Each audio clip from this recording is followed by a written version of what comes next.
और यही पेपर में आएगा भी। सबसे इंपॉर्टेंट टॉपिक है, यही पेपर में आएगा, है ना। इसको इंपॉर्टेंट कर देता हूँ, बहुत इंपॉर्टेंट, वेरी इंपॉर्टेंट। अच्छा, ब्यूटेन के आइसोमर पढ़ने के बाद ना हमारे दिमाग का पूरा पिक्चर खुल जाएगा, मतलब कि वास्तव में कन्फर्मेशनल आइसोमर किसे कहते हैं और होता क्या है।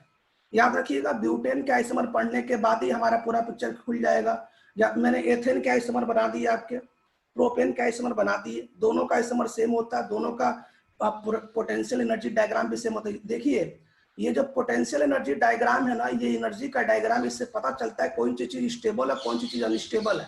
और ये हमेशा बार बार हम लोग बनाएंगे, हम रिएक्शन के लिए भी पोटेंशियल एनर्जी डायग्राम बनाएंगे। यदि ये आपको थोड़ा सा अलग लग रहा होगा, लेकिन ये एक्सपेरिमेंटल है, ये ग्राफ बनाया जाता है जिससे पता चलता है कि साहब ये स्टेबल है, ये अनस्टेबल है, ये ऐसे है, इसकी एनर्जी कम, ऐसे बनाया जाता है। खैर, स्टार्ट करते हैं ब्यूटेन। तो ब्यूटेन के लिए मैं क्या करता हूँ, साइड में एक व्हाइट पेज ले लेता हूँ ताकि आपको पहले शुरुआत में मैं आपको बताऊं, जिससे आपको अच्छे से फील हो। ध्यान से देखिएगा सब लोग, मोस्ट इंपॉर्टेंट, आपके जेई में 95% ब्यूटेन ही आएगा, बाकी तो केवल काम चलाऊ था। तो ब्यूटेन में वैसे हम कहीं से बना सकते हैं, लेकिन हम ब्यूटेन में कार्बन, मिडिल वाले कार्बन को लेते हैं। ये रहा ब्यूटेन की स्ट्रक्चर है, और ब्यूटेन में हम इसको कार्बन नंबर 1 लेंगे, इसको कार्बन नंबर 2 लेंगे, मतलब इसको फ्रंट वाला कार्बन लेंगे और इसको बैक वाला कार्बन लेंगे। आपको मैंने क्या बोला, पहले फ्रंट वाला कार्बन ले लीजिए, उसके 3 बॉन्ड सेलेक्ट कर लीजिए। 3 बॉन्ड मतलब अगर आप चेक करेंगे तो इसके 3 बॉन्ड में यहाँ पे 2 हाइड्रोजन है और 1 मिथाइल है। 3 बॉन्ड समझ में आ गया, 3 बॉन्ड। अगर आप इस कार्बन को लेंगे तो यहाँ पे 2 हाइड्रोजन है और 1 मिथाइल है। ठीक है, यहाँ तक लेते हैं। तो मैंने क्या बोला, मैंने सबसे पहले क्या बोला कि देखो, जब भी पहले क्या करो, पहले ये फ्रंट, ये बना लो, बना लिया। ये क्या फ्रंट वाला है और ये बैक वाला है, सही है। फ्रंट वाले में 3 कार्बन बना लो, 1 कार्बन, 2 कार्बन, 3 कार्बन। ठीक है, अब फ्रंट वाले कार्बन के पास 3 बॉन्ड है, कौन कौन सा, 1 मिथाइल है और 2 हाइड्रोजन है।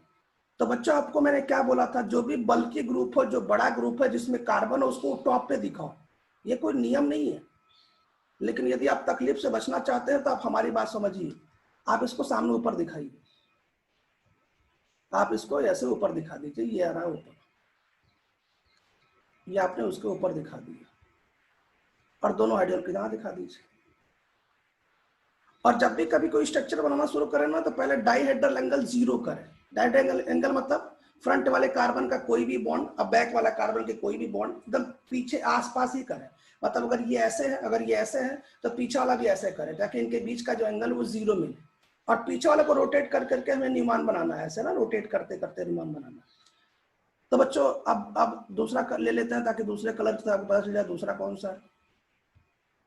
अब दूसरे में क्या क्या है सर, ये हमारा दूसरा वाला बैक कार्बन है, ये वाला ले लिया। बैक कार्बन के पास भी, ध्यान सुनो, बैक कार्बन के पास भी आपके पास 2 हाइड्रोजन है और 1 कार्बन है।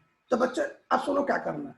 मैंने क्या बोला, मैंने बोला बल्कि ग्रुप को हमेशा ऊपर करो, हमेशा बोला। और जो साइड वाले एक एक बच्चे ऐड होते जा रहे हैं ना, इनको ऐड करते जा रहा हूँ बार बार। तो चलो करते हैं, याद रखिएगा, बैक वाले के पास भी 1 मिथाइल और 2 हाइड्रोजन।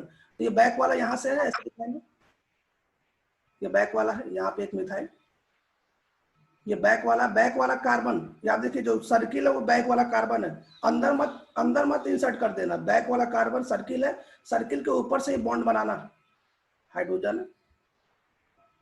कृपया इसको बगल में ना समझिए, जस्ट पीछे है, आप समझिए। ये जो मिथाइल है ना, इसी जस्ट इस बैक वाले कार्बन इसी के मिथाइल में है। ये जो हाइड्रोजन है ना, जस्ट हाइड्रोजन इसी के पीछे है। मतलब मैं आपको बताना चाहता हूं कि बच्चों, यहाँ पे जो डाइहेड्रल एंगल है वो 0 डिग्री का है, सही है। अब हम इसी को रोटेट करते हैं, अब इसी को हम 60 डिग्री रोटेट करेंगे। तो 60 डिग्री कैसे रोटेट करते हैं, मान लो सामने वाला मॉलिक्यूल ऐसे, हम पीछे वाले मॉलिक्यूल को रोटेट करेंगे 60 डिग्री। तो जैसे रोटेट करेंगे तो ये जो मिथाइल वो बीच में आ जाएगा, पीछे वाला रोटेट करेंगे, याद रखिए, फ्रंट वाला को सेम रख के पीछे वाला हमेशा रोटेट करते हैं। रोटेट तो कुछ भी कर सकता है, लेकिन हमेशा ना वही काम करिए जिससे आपको चीजें आसान लगे। चलिए रोटेट करते हैं, ध्यान सब लोग सुनिएगा। ब्यूटेन मोस्ट इंपॉर्टेंट, कई साल पेपर में ब्यूटेन ही आता है, इस साल भी ब्यूटेन ही आएगा। ये आपका ऐसे रहा, और ये ऐसे, और ये ऐसे, और ये ऐसे। ये क्या है, ये तो मिथाइल अपनी जगह पे ही है, ये हाइड्रोजन ऐसे जगह पे ही है, हाइड्रोजन ऐसे जगह पे ही है।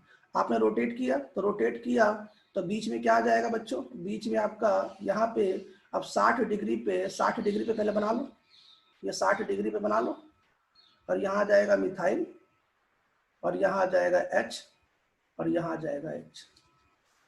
ठीक है, यहाँ तक समझ में आ गया? ठीक है, 60 डिग्री, और ये रहा आपका फर्स्ट, और ये रहा आपका सेकेंड। ध्यान सुनिएगा, इसके बाद बच्चों 120 डिग्री और रोटेट करो, मतलब 60 डिग्री और रोटेट करो। याद रखना, फर्स्ट वाले मॉलिक्यूल को रोटेट कर रहा है, आप सेकेंड को रोटेट नहीं कर रहा है। मैं फिर बताइए, ये फर्स्ट वाले को रोटेट करें तो सेकेंड बना, फिर फर्स्ट को 120 रोटेट किए तो थर्ड बना, फिर फर्स्ट को 180 रोटेट किए तो फोर्थ बना। मैं फर्स्ट के अराउंड रोटेट कर रहा हूं। कभी आप गलती से धोखा ना खाएं कि आप किसके अराउंड रोटेट कर रहे हैं, सर ऐसा बिल्कुल धोखा ना खाएं। अब जरा देखिए आगे, ये रहा ऐसे, यहाँ तक ठीक है। अब रोटेट करते हैं, देखना जरा ध्यान से। अब रोटेट करेंगे तो ये जो CH3 यहाँ जाएगा, क्यों ये CH3 यहाँ जाएगा, मतलब फिर कुल मिला के आपको सिचुएशन कैसे दिखाई देगी। देखो, पहले तो मैं ऐसे सर्किल बना देता हूँ और ऐसे बना देता हूँ, एक एक करके ऐड होते जा रहा है अभी। अब देखना, फ्रंट वाला कार्बन सेम रखो, फ्रंट वाला कार्बन मतलब यहाँ पे मिथाइल भी सेम है, इसको नहीं रोटेट कर रहा हूँ मैं, ये अपने जगह पे ही है। बैक वाला कार्बन है, जो रियर कार्बन है, बस उसी को रोटेट कर रहा हूँ। अब उसके बाद में क्या करता हूँ, थोड़ा सा चेंज कर दो पेन। अब जरा बता दो, ये जो मिथाइल है, ये मिथाइल यहाँ पे आ जाएगा, यहाँ पे सही है यहाँ तक, और ये हाइड्रोजन यहाँ जाएगा, ठीक है यहाँ तक, और ये हाइड्रोजन भी यहाँ जाएगा। कोई दिक्कत किसी को? सही बात है। अब इसके बाद में फिर से रोटेट करो, अब 180 रोटेट करो। 180 रोटेट करोगे तो फिर क्या होगा जरा बता दो। फिर ये होगा कि सर ये फ्रंट वाला कार्बन, ये डॉट वाला, ये बैक वाला कार्बन, फ्रंट वाला कार्बन तो बिल्कुल सेम ही है सर, मतलब जो जहाँ पोजीशन है, मतलब ऊपर मिथाइल है, ये रहा मिथाइल, और ये रहा हाइड्रोजन, और ये रहा हाइड्रोजन। और बैक वाला कार्बन सर क्या है, बैक वाला कार्बन मतलब सर, बैक वाला कार्बन थोड़ा सा इस बार ब्लैक से बना दूँ, बैक वाला कार्बन है। अब जैसे ये रोटेट करेगा तो मिथाइल यहाँ जाएगा, अब 60 डिग्री पे होगा ना, H यहाँ जाएगा और H यहाँ जाएगा। यहाँ तक किसी कोई तकलीफ है तो बोल दो। ये 3 रहा, ये 4 रहा। बच्चों इसके बाद आप 2 से 40 घुमाओगे तो बनेगा 5, इसके बाद 300 घुमाओगे 300 डिग्री तो बनेगा 6। याद रखिएगा, हम पहले को घुमा रहे हैं, पहले के अलावा ये सभी स्ट्रक्चर बना रहे हैं। ऐसा नहीं कि 4 को घुमा दिया 300, नहीं नहीं ऐसा नहीं। और बच्चों इसके बाद यदि आपने 360 घुमाया, ये बनेगा 7, और ये बिल्कुल पहले की तरह सेम होगा। क्यों? क्योंकि किसी भी इंसान को भी घुमा दो वो 360 ना, तो पहले की तरह ही हो जाएगा। ये बात समझ में आ रहा? 300 जैसे ये मोबाइल है ना, ये देखो 180 घुमा दिया ऐसे हो गया, फिर 180 घुमा दिया ऐसे हो गया, जैसे था वैसे हो गया। कुल मिलाकर ना किसी भी दुनिया किसी भी चीज को यदि आप 360 घुमाएंगे ना, तो वो ज्यों का त्यों आपको कंपाउंड मिलेगा, सिमिलर मिलेगा, है ना। चलिए देखते हैं, अब ध्यान से सुनना। तो बच्चों अब इसमें नया क्या है, ये इतना इंपॉर्टेंट क्यों है, जे इसको पूछता क्यों है। देखो जरा इसमें नया बात, ध्यान से सुनना, इसकी नई बातें जरा ध्यान सुनो। इसकी नई बातें ये है ना, आप इस स्ट्रक्चर को देखो ध्यान से।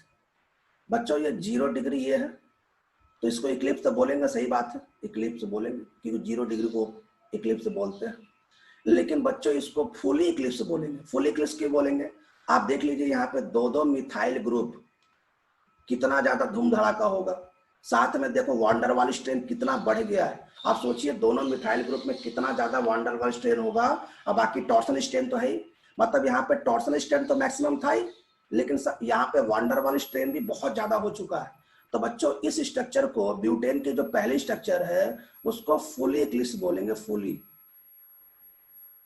इक्लिप्स स्ट्रक्चर है, याद रखिएगा। तो अगर हम मैं आपसे पूछूं कि फुली इक्लिप्स स्ट्रक्चर कैसे बनाया जाता है, क्योंकि मुझे जरूरत पड़ेगी, तो आप क्या बोलेंगे?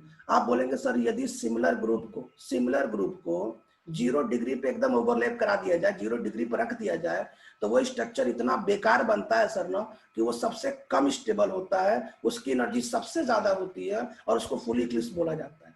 तो यदि मैं क्वेश्चन पूछूं कि बताओ बताओ इन स्ट्रक्चर में सबसे सबसे लिस्ट स्टेबल, लिस्ट मतलब सबसे कम स्टेबल स्ट्रक्चर कौन सी है, तब क्या करेंगे आप दिमाग लगाएंगे। दिमाग मतलब आप ऐसे स्ट्रक्चर बनाएंगे जिसमें 0 डिग्री का एंगल हो, बना दिया। अब उसके बाद क्या करेंगे, आप क्या करेंगे, बल्कि ग्रुप को बिल्कुल सिमिलर एकदम ओवरलैप करा देंगे और बोलेंगे साहब देखो ये सबसे कम स्टेबल है। शुभम कोई डाउट है क्या? नहीं सर। ओके, तो अगर ये फुली इक्लिप्स है तो मुझे बता दीजिए, अगर ये फुली इक्लिप्स है तो क्या ये सबसे कम स्टेबल होगा, least stable, LEST least stable? हाँ सर। अगर ये लीस्ट स्टेबल होगा तो क्या इसकी एनर्जी सबसे ज्यादा होगी, मोर एनर्जी? अब बच्चों जरा ध्यान से सुनिएगा, मैं 0 डिग्री पर दोबारा जाता हूं। आपको आपको क्या यहाँ पे डाइहेड्रल एंगल अगर आप चेक करेंगे, यहाँ पे डाइहेड्रल एंगल बच्चों, तो आपको यहाँ भी 0 दिखेगा और ये भी इक्लिप्स है, ये भी इक्लिप्स है क्योंकि डाइहेड्रल एंगल यहाँ पे 0 है। लेकिन बच्चों इसको पार्शियली इक्लिप्स बोलते हैं, पार्शियली, पार्शियली इक्लिप्स बोलते हैं। सर ऐसा क्यों, अब मुझे बताओ, जरा ध्यान से देखो, यहाँ पे CH3 है और यहाँ पे H है। अब इतना बड़ा बल्कि ग्रुप तो है नहीं, दोनों में वांडर वाल स्ट्रेन मॉलिक्यूल नंबर 1 की तरह तो लगेगा नहीं, थोड़ा कम ही लगेगा, लगेगा तो जरूर क्योंकि 0 एंगल पे है तो इक्लिप्स तो बोलेंगे, लेकिन उसको पार्शियली इक्लिप्स बोलेंगे। क्या आप हमारी बात समझ गए? इसको क्या बोलेंगे, पार्शियली इक्लिप्स। फिर से सुन लीजिए, अब अगर मैं आपसे पूछूं कि बताओ पार्शियली इक्लिप्स कैसे बनता है, तब क्या बोलेंगे? आप बोलेंगे कि सर पहले तो आप डाइहेड्रल एंगल 0 कर दो, मैंने कहा कर दिया, और फिर आइडेंटिकल नहीं, नॉन आइडेंटिकल ग्रुप को नो एक दूसरे के पीछे कर दो। नॉन आइडेंटिकल मतलब देख लो, एक CH3 है तो उसके पीछे क्या है, H है। देखो जरा ध्यान से, और मैंने आपसे पूछा, ये सब याद रखना, अभी क्वेश्चन करते समय काम आएगा। और मैंने आपसे ये पूछा कि चलो बताओ फुल इक्लिप्स कैसे बनाओगे, तब क्या बोलोगे, सर डाइहेड्रल एंगल 0 करो, मतलब एक मॉलिक्यूल के पीछे एक मॉलिक्यूल करो, और जो सिमिलर ग्रुप है, जो आइडेंटिकल ग्रुप है, उसको एकदम साथ साथ में करो। क्या आप हमारी बात समझ गए? दोनों में ये डिफरेंस है, आप देख लो, दोनों में और कोई डिफरेंस नहीं है। सिमिलर ग्रुप यदि साथ साथ ओवरलैप करे तो फुली इक्लिप्स 0 डिग्री एंगल पे, और अगर सिमिलर ग्रुप मतलब नॉन आइडेंटिकल ग्रुप अगर साथ साथ ओवरलैप करे तो आपका पार्शियल इक्लिप्स के नाम से जाना जाता है। ठीक है, और बच्चों इस स्ट्रक्चर को बोलते हैं गॉश। अब आपके मन में प्रश्न आएगा, सर आपने गॉश क्या बोला था, याद रखिए, मैं आपके मन में प्रश्न आएगा कि गॉश आपने बोला था कि सर 0 से 60 डिग्री के बीच में जितने भी स्ट्रक्चर है वो सबके गॉश बोलेंगे, आपने यही बोला था, और या इसको स्क्यू बोलेंगे, और आपने बोला था सर इसको गॉश बोलने की प्रैक्टिस कर लीजिए। तो मुझे एक बात बताइए, जरा ध्यान से सुनिएगा, आप हमारी बात सुनिए बच्चों, 0 से लेके 60 डिग्री के बीच में जितने भी स्ट्रक्चर है सबको गॉश बोलेंगे, सही बात है, और 60 वाले स्ट्रक्चर को स्टेगर्ड बोलते हैं। तो बच्चों गॉश का एक स्पेशल रूप स्टेगर्ड ही तो है, नहीं समझे? यदि गॉश वाली स्ट्रक्चर 60 डिग्री हो जाए तो उसको स्टेगर बोला जाता है। समझ नहीं पा रहे हो यार, मेरी बात सुनो, ये जो स्टेगर्ड वाला जो स्ट्रक्चर है, ये गॉस का तो एक स्पेशल रूप तो है। स्पेशल मतलब यदि गॉस की स्ट्रक्चर बनाते बनाते यदि आपने उनके बीच का एंगल 60 डिग्री कर दिया तो उसको स्टेगर्ड बोला जाता है। इसमें नया क्या है? क्या आप हमारी बात समझ गए? हाँ सर। तो याद रखिएगा, एक बार फिर सुन लीजिए, अब आज के बाद से स्टेगर्ड फिस्टेगर्ड का लफड़ा खत्म हो गया, पेपर के अकॉर्डिंग अपने पैटर्न को बदलेंगे, इसको गॉश बोलते हैं। अच्छा, अगर हमसे कोई पूछे गॉश कैसे बनाते हैं तो हम क्या बोलेंगे? गॉश जब भी बनाना हो आपको थीटा 60 डिग्री रखना पड़ेगा। फिर सुन लो, गॉश कैसे बनाते हैं, थीटा 60 डिग्री रखना पड़ेगा। गॉश कैसे बनाते हैं, थीटा 60 डिग्री रखना पड़ेगा। और बच्चों, और मैं आपको चौथा नंबर लिखने जा रहा हूँ, थोड़ा सा कलर पेन चेंज कर लिखने जा रहा हूँ, इसी की तो जरूरत है हमें। सबसे इंपॉर्टेंट, इसको बोलते हैं एंटी, इसको एंटी नाम पड़ा गया, एंटी। अब आप समझ सकते हैं कि ये भी गॉस का एक रूप है। भाई देखो सब 60 डिग्री पे है ना, लेकिन एंटी क्यों बोला? एंटी इसलिए बोला कि यदि कभी बल्कि ग्रुप एक दूसरे के 180 डिग्री पे हो, यदि आप इनके बीच में डाइहेड्रल एंगल निकालेंगे तो 180 आएगा। क्यों? एक ऐसे जा रहा है और एक ऐसे जा रहा है तो 180। यदि कोई भी बल्कि ग्रुप एक दूसरे के एंटी हो, 180 डिग्री पे हो, तो उसको एंटी पोजीशन बोलते हैं बच्चों। और वो पोजीशन सबसे ज्यादा स्टेबल होता, मोर स्टेबल, पूरे स्ट्रक्चर में सबसे ज्यादा स्टेबल होता है, और उसकी एनर्जी सबसे कम होती है, लीस्ट एनर्जी। याद रखिएगा, इंपॉर्टेंट, सबसे इंपॉर्टेंट। क्या आप हमारी बात समझ गए? क्लियर हो गया? एक बार फिर सुनिए, मैंने ब्यूटेन के 4 स्ट्रक्चर आपको, अब बाकी जो स्ट्रक्चर है ना उसी में है, इक्लिप्स प्लीज इसी में सब मिल जाएंगे, चिंता मत करिए। जो 7 स्ट्रक्चर बनाया ना बाकी सब इसी में हो जाएंगे, अभी ग्राफ में देख लेंगे। अब मेरी बात सुनो, 0 डिग्री पे ब्यूटेन का यदि बीच वाला कार्बन लिया जाए दोनों, उसको फुली इक्लिप्स बोलते हैं, और वो बेचारा सबसे लिस्ट स्टेबल होता है और उसकी एनर्जी सबसे ज्यादा होती है। यदि आपको केवल और केवल 0 डिग्री पे यदि आपको दूसरा कोई दिखाई दे, लेकिन सिमिलर ग्रुप ओवरलैप ना करे, मतलब आइडेंटिकल ग्रुप साथ साथ ना हो, मतलब यदि CH3 हो तो पीछे H हो, तो बच्चों उसको भी इक्लिप्स बोलते हैं, लेकिन उसको पार्शियली इक्लिप्स बोलते हैं। ठीक है। और गॉस का 2 रूप होता है। यदि बल्कि ग्रुप केवल और केवल 60 डिग्री पे हो तो वो गॉस है, लेकिन यदि बल्कि ग्रुप एक दूसरे के एंटी हो, 180 डिग्री पे हो, तो वो गॉस का एक सबसे स्टेबल फॉर्म होता है, उसको एंटी के नाम से ही जानेंगे। एंटी समझ गए? और पूरे स्ट्रक्चर में आज के बाद से याद रखना, पूरे कन्फर्मेशन में सबसे स्टेबल एंटी फॉर्म होता है, सबसे स्टेबल एंटी फॉर्म होता है, सबसे स्टेबल एंटी फॉर्म होता है। क्या आप हमारी बात समझ गए? समझ गए? थोड़ा एक स्क्रीनशॉट लो ताकि मैं अपनी बातों को और बताऊं कुछ। वैसे लिखा है लेकिन स्क्रीनशॉट लो, क्योंकि उसको आपने देखा है ना साफ साफ कि मैंने कैसा लिखा था। फटाफट स्क्रीनशॉट लो जल्दी से, फास्ट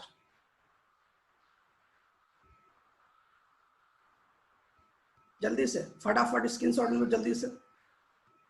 अब काम की बातें शुरू करते हैं। देखो बच्चों, बहुत टफ नहीं है, डरने की आवश्यकता नहीं है, केवल आपको मेरी बात ध्यान से सुनना और डेली का डेली नोट्स कंप्लीट करना, बाकी डरने की जरूरत नहीं है बच्चों। और गिली बहुत सिंपल आसान होता है। चलिए आगे देखते हैं, आगे देखें। और प्रश्न ये कि सर इसका ग्राफ कैसे बनाएंगे? ग्राफ बनाते हैं, ग्राफ में सभी पिक्चर क्लियर हो जाएगी। चलो देखते हैं।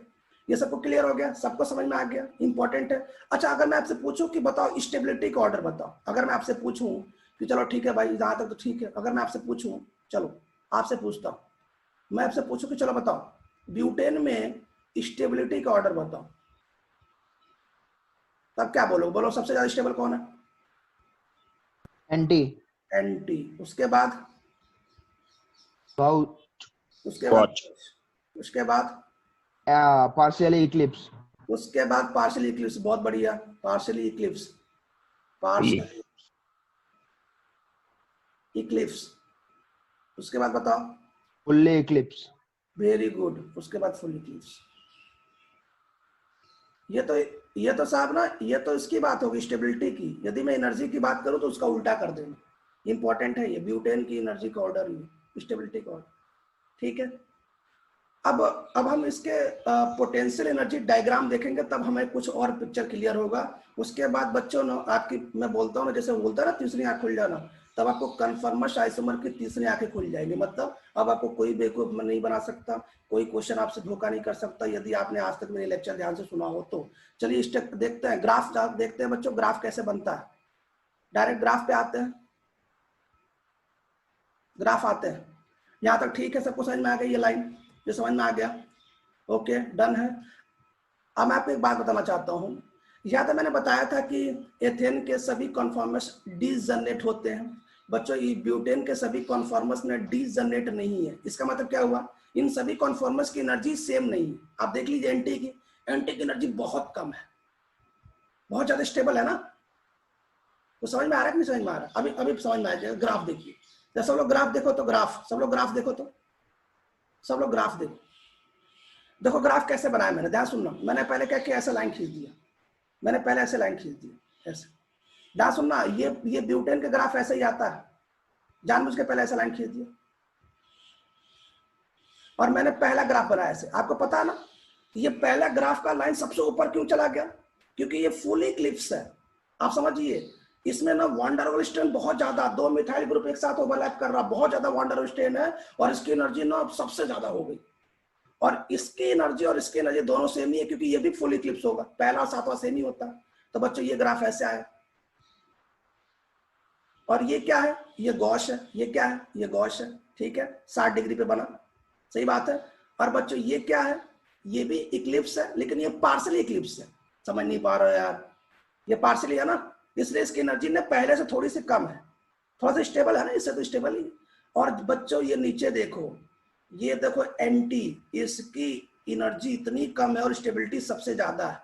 ये फोर्थ वाला क्या है, एंटी है। आप देख सकते हैं इस ग्राफ में सबसे नीचे है, एनर्जी सबसे नीचे है, पोटेंशियल एनर्जी का ग्राफ देखिए सबसे नीचे है, स्टेबिलिटी सबसे ज्यादा है। उसके बाद बच्चों पांचवा वाला गॉसी है, पांचवा वाला गॉसी है, ये गॉसी है। और बच्चों ये आपका सॉरी गॉस कह रहे पार्शियल इक्लिप्स। और बच्चों ये छठा वाला है, ये आपका क्या है, गॉस है। और सातवां वाला आपका फुल इक्लिप्स है।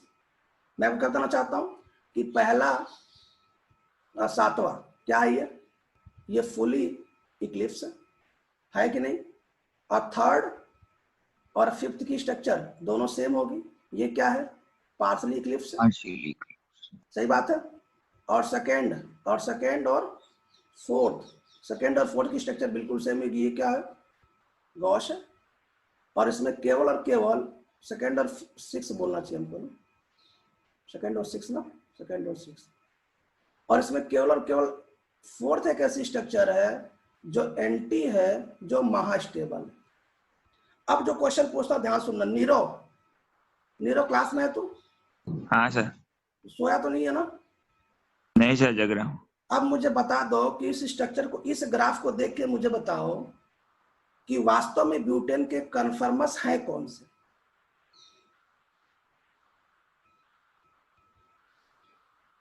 एंटी होगा सर। ये बोल क्या रहा है? अच्छा, कन्फर्मस की डिफिनेशन क्या है, कन्फर्मेशन आइसोमेशन की डिफिनेशन क्या है? कल मैंने 10 बार बोला था, जाते जाते भी 10 बार इस बात को बोला। बोलो डिफिनेशन। हाँ सर, जिसकी एनर्जी कम हो एकदम और स्टेबिलिटी ज्यादा हो, ये तो अपने मन से जो ग्राफ में सबसे मिनिमा पे हो, वही कंफर्म है। अपने मन से डिफिनेशन ना बनाओ, तुम डिफिनेशन ये बोलो कि सर जो पोटेंशियल एनर्जी डायग्राम में जो मिनिमा पे लाई करता है, जो नीचे, भाई इसको मिनिमा बोलते हैं। इसको देखो, इस तरीकों को मिनिमा बोलते हैं और इस तरीकों को मैक्सिमा बोलते हैं। समझ में आया ना? तब यू की तरफ हो तो वो मिनिमा है, और यू को उल्टा कर दे तो वो मैक्सिमा है। तो मिनिमा, ये भी मिनिमा नहीं दिख रहा है क्या, ये मिनिमा है, ये भी मिनिमा है। मतलब वो सर थोड़ा ज्यादा था इसलिए एंटी। नहीं ज्यादा की बात नहीं। अब बता दो जरा कन्फर्मस कौन सा ब्यूटेन के, कौन से? अब सेकंड, फोर्थ और सिक्स्थ। यस, ब्यूटेन के वास्तव में कन्फर्मस सेकेंड वाले हैं और फोर्थ वाले हैं और सिक्स वाले। बोलो सबको समझ में आ गया? सबको समझ में आ गया? हाँ सर। जरा मुझे एक बात मुझे बता दो, जरा सुन लो। ब्यूटेन के जब भी स्ट्रक्चर बनाएंगे तो वास्तव में इसके कन्फर्मस सेकेंड वाले हैं और फोर्थ वाले हैं और सिक्स वाले हैं। लेकिन बच्चों मुझे एक बात बता दो, क्या सेकेंड और सिक्स सेम है? हाँ ना बोलो यार। हाँ सर। सेम है, इसका मतलब इसको भी हटा दो। वास्तव में ब्यूटेन के दो ही कन्फर्मस बनते हैं। और आज के बाद से कान खोल के सुन लो, जब भी कभी भी कोई भी मॉलिक्यूल आपको दिखाई दे और कन्फर्मस पूछे, आपको दो ही बनाना है। कौन सा? एंटी और गॉस, सॉरी गॉस और एंटी। इसका मतलब अब आपकी तीसरी आंख खुल गई ना? क्या तीसरी आंख खुली कि सर कन्फर्मस वास्तव में किसी भी मॉलिक्यूल का केवल दो ही होता है, एक गॉस और एक एंटी। गॉस आपका 60 डिग्री पे बनता है और एंटी बड़े बड़े जो ग्रुप हैं उनको 180 पे लगा दो, उसे एंटी कहते हैं।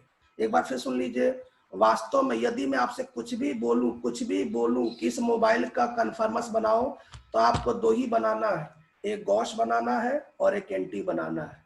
फिर से एक बार सुन लीजिए, दुनिया का कोई भी मॉलिक्यूल में बोलूं कि चलो इसका कन्फर्मस बनाओ, कन्फर्मस मतलब स्टेबल स्ट्रक्चर बनाओ, तो आप क्या बोलेंगे? सर जी गॉस बनाना और एंटी बनाना है। धोखा मत खाना। अब तो क्लियर समझ में आ गया ना कि मुझे कन्फर्मस के लिए सबसे लास्ट में इतने दिन के बाद हम लोग अब पता किए कि वास्तव में किसी मॉलिक्यूल्स के दो ही कन्फर्मर्स होते हैं, एक गॉस और एक एंटी, जो कि 60 डिग्री पे बनते हैं। और 60 डिग्री में अंतर यह है कि जब कभी बल्कि ग्रुप एक दूसरे के अपोजिट आ जाए तो वो एंटी होता है, और जब कभी बल्कि ग्रुप केवल 60 डिग्री पे हो तो उसको गॉस बोलते हैं। पूरा पिक्चर क्लियर हो गया सबको? हाँ ना बोल दो सब लोग, जितनी क्लास में सब लोग। ठीक है, अब आगे सुन, एक बार थोड़ा सा देख लेते हैं मैंने क्या बोला।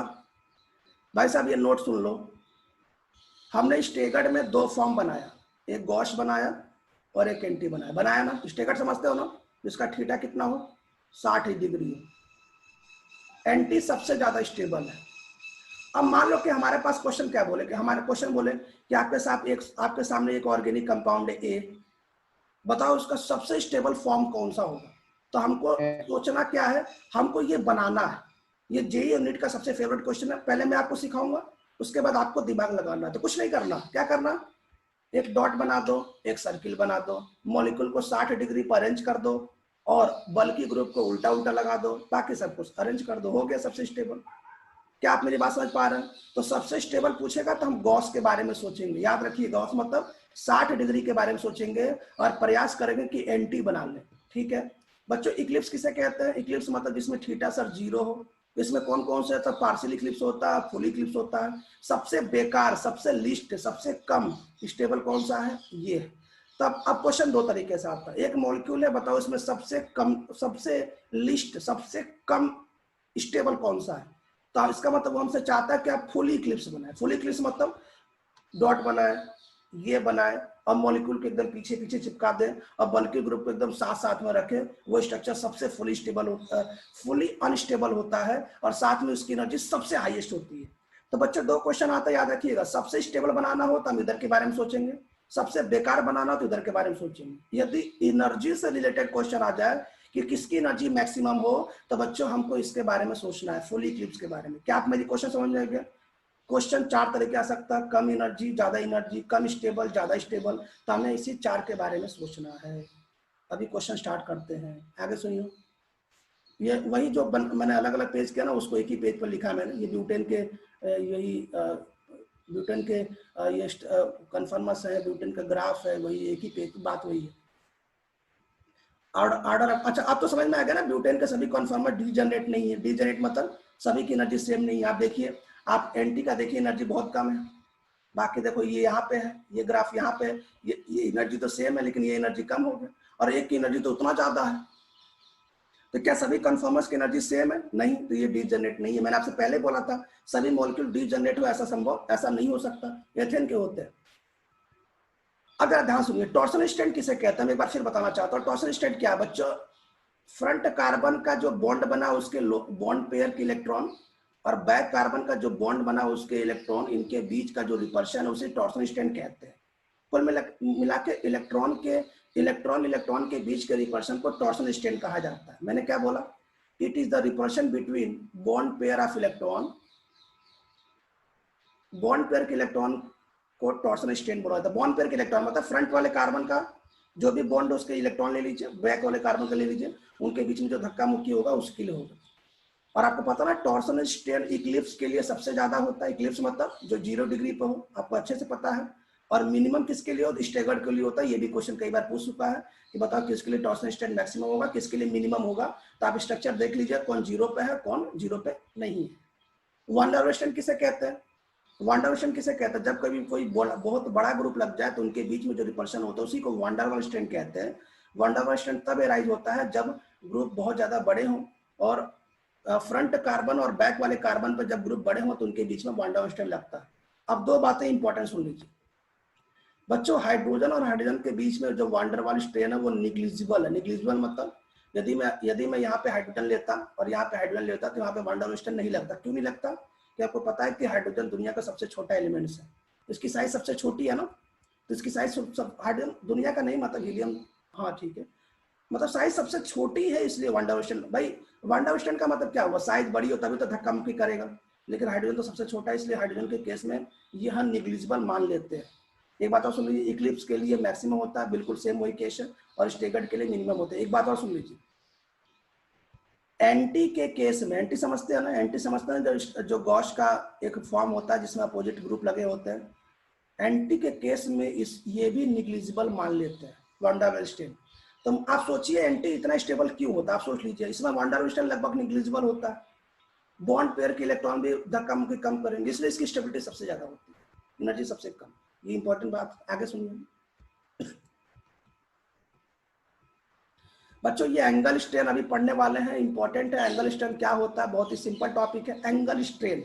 मैं थोड़ा सा एक व्हाइट पेज ले लूं जैसे आपको एंगल स्ट्रेन समझा दूं।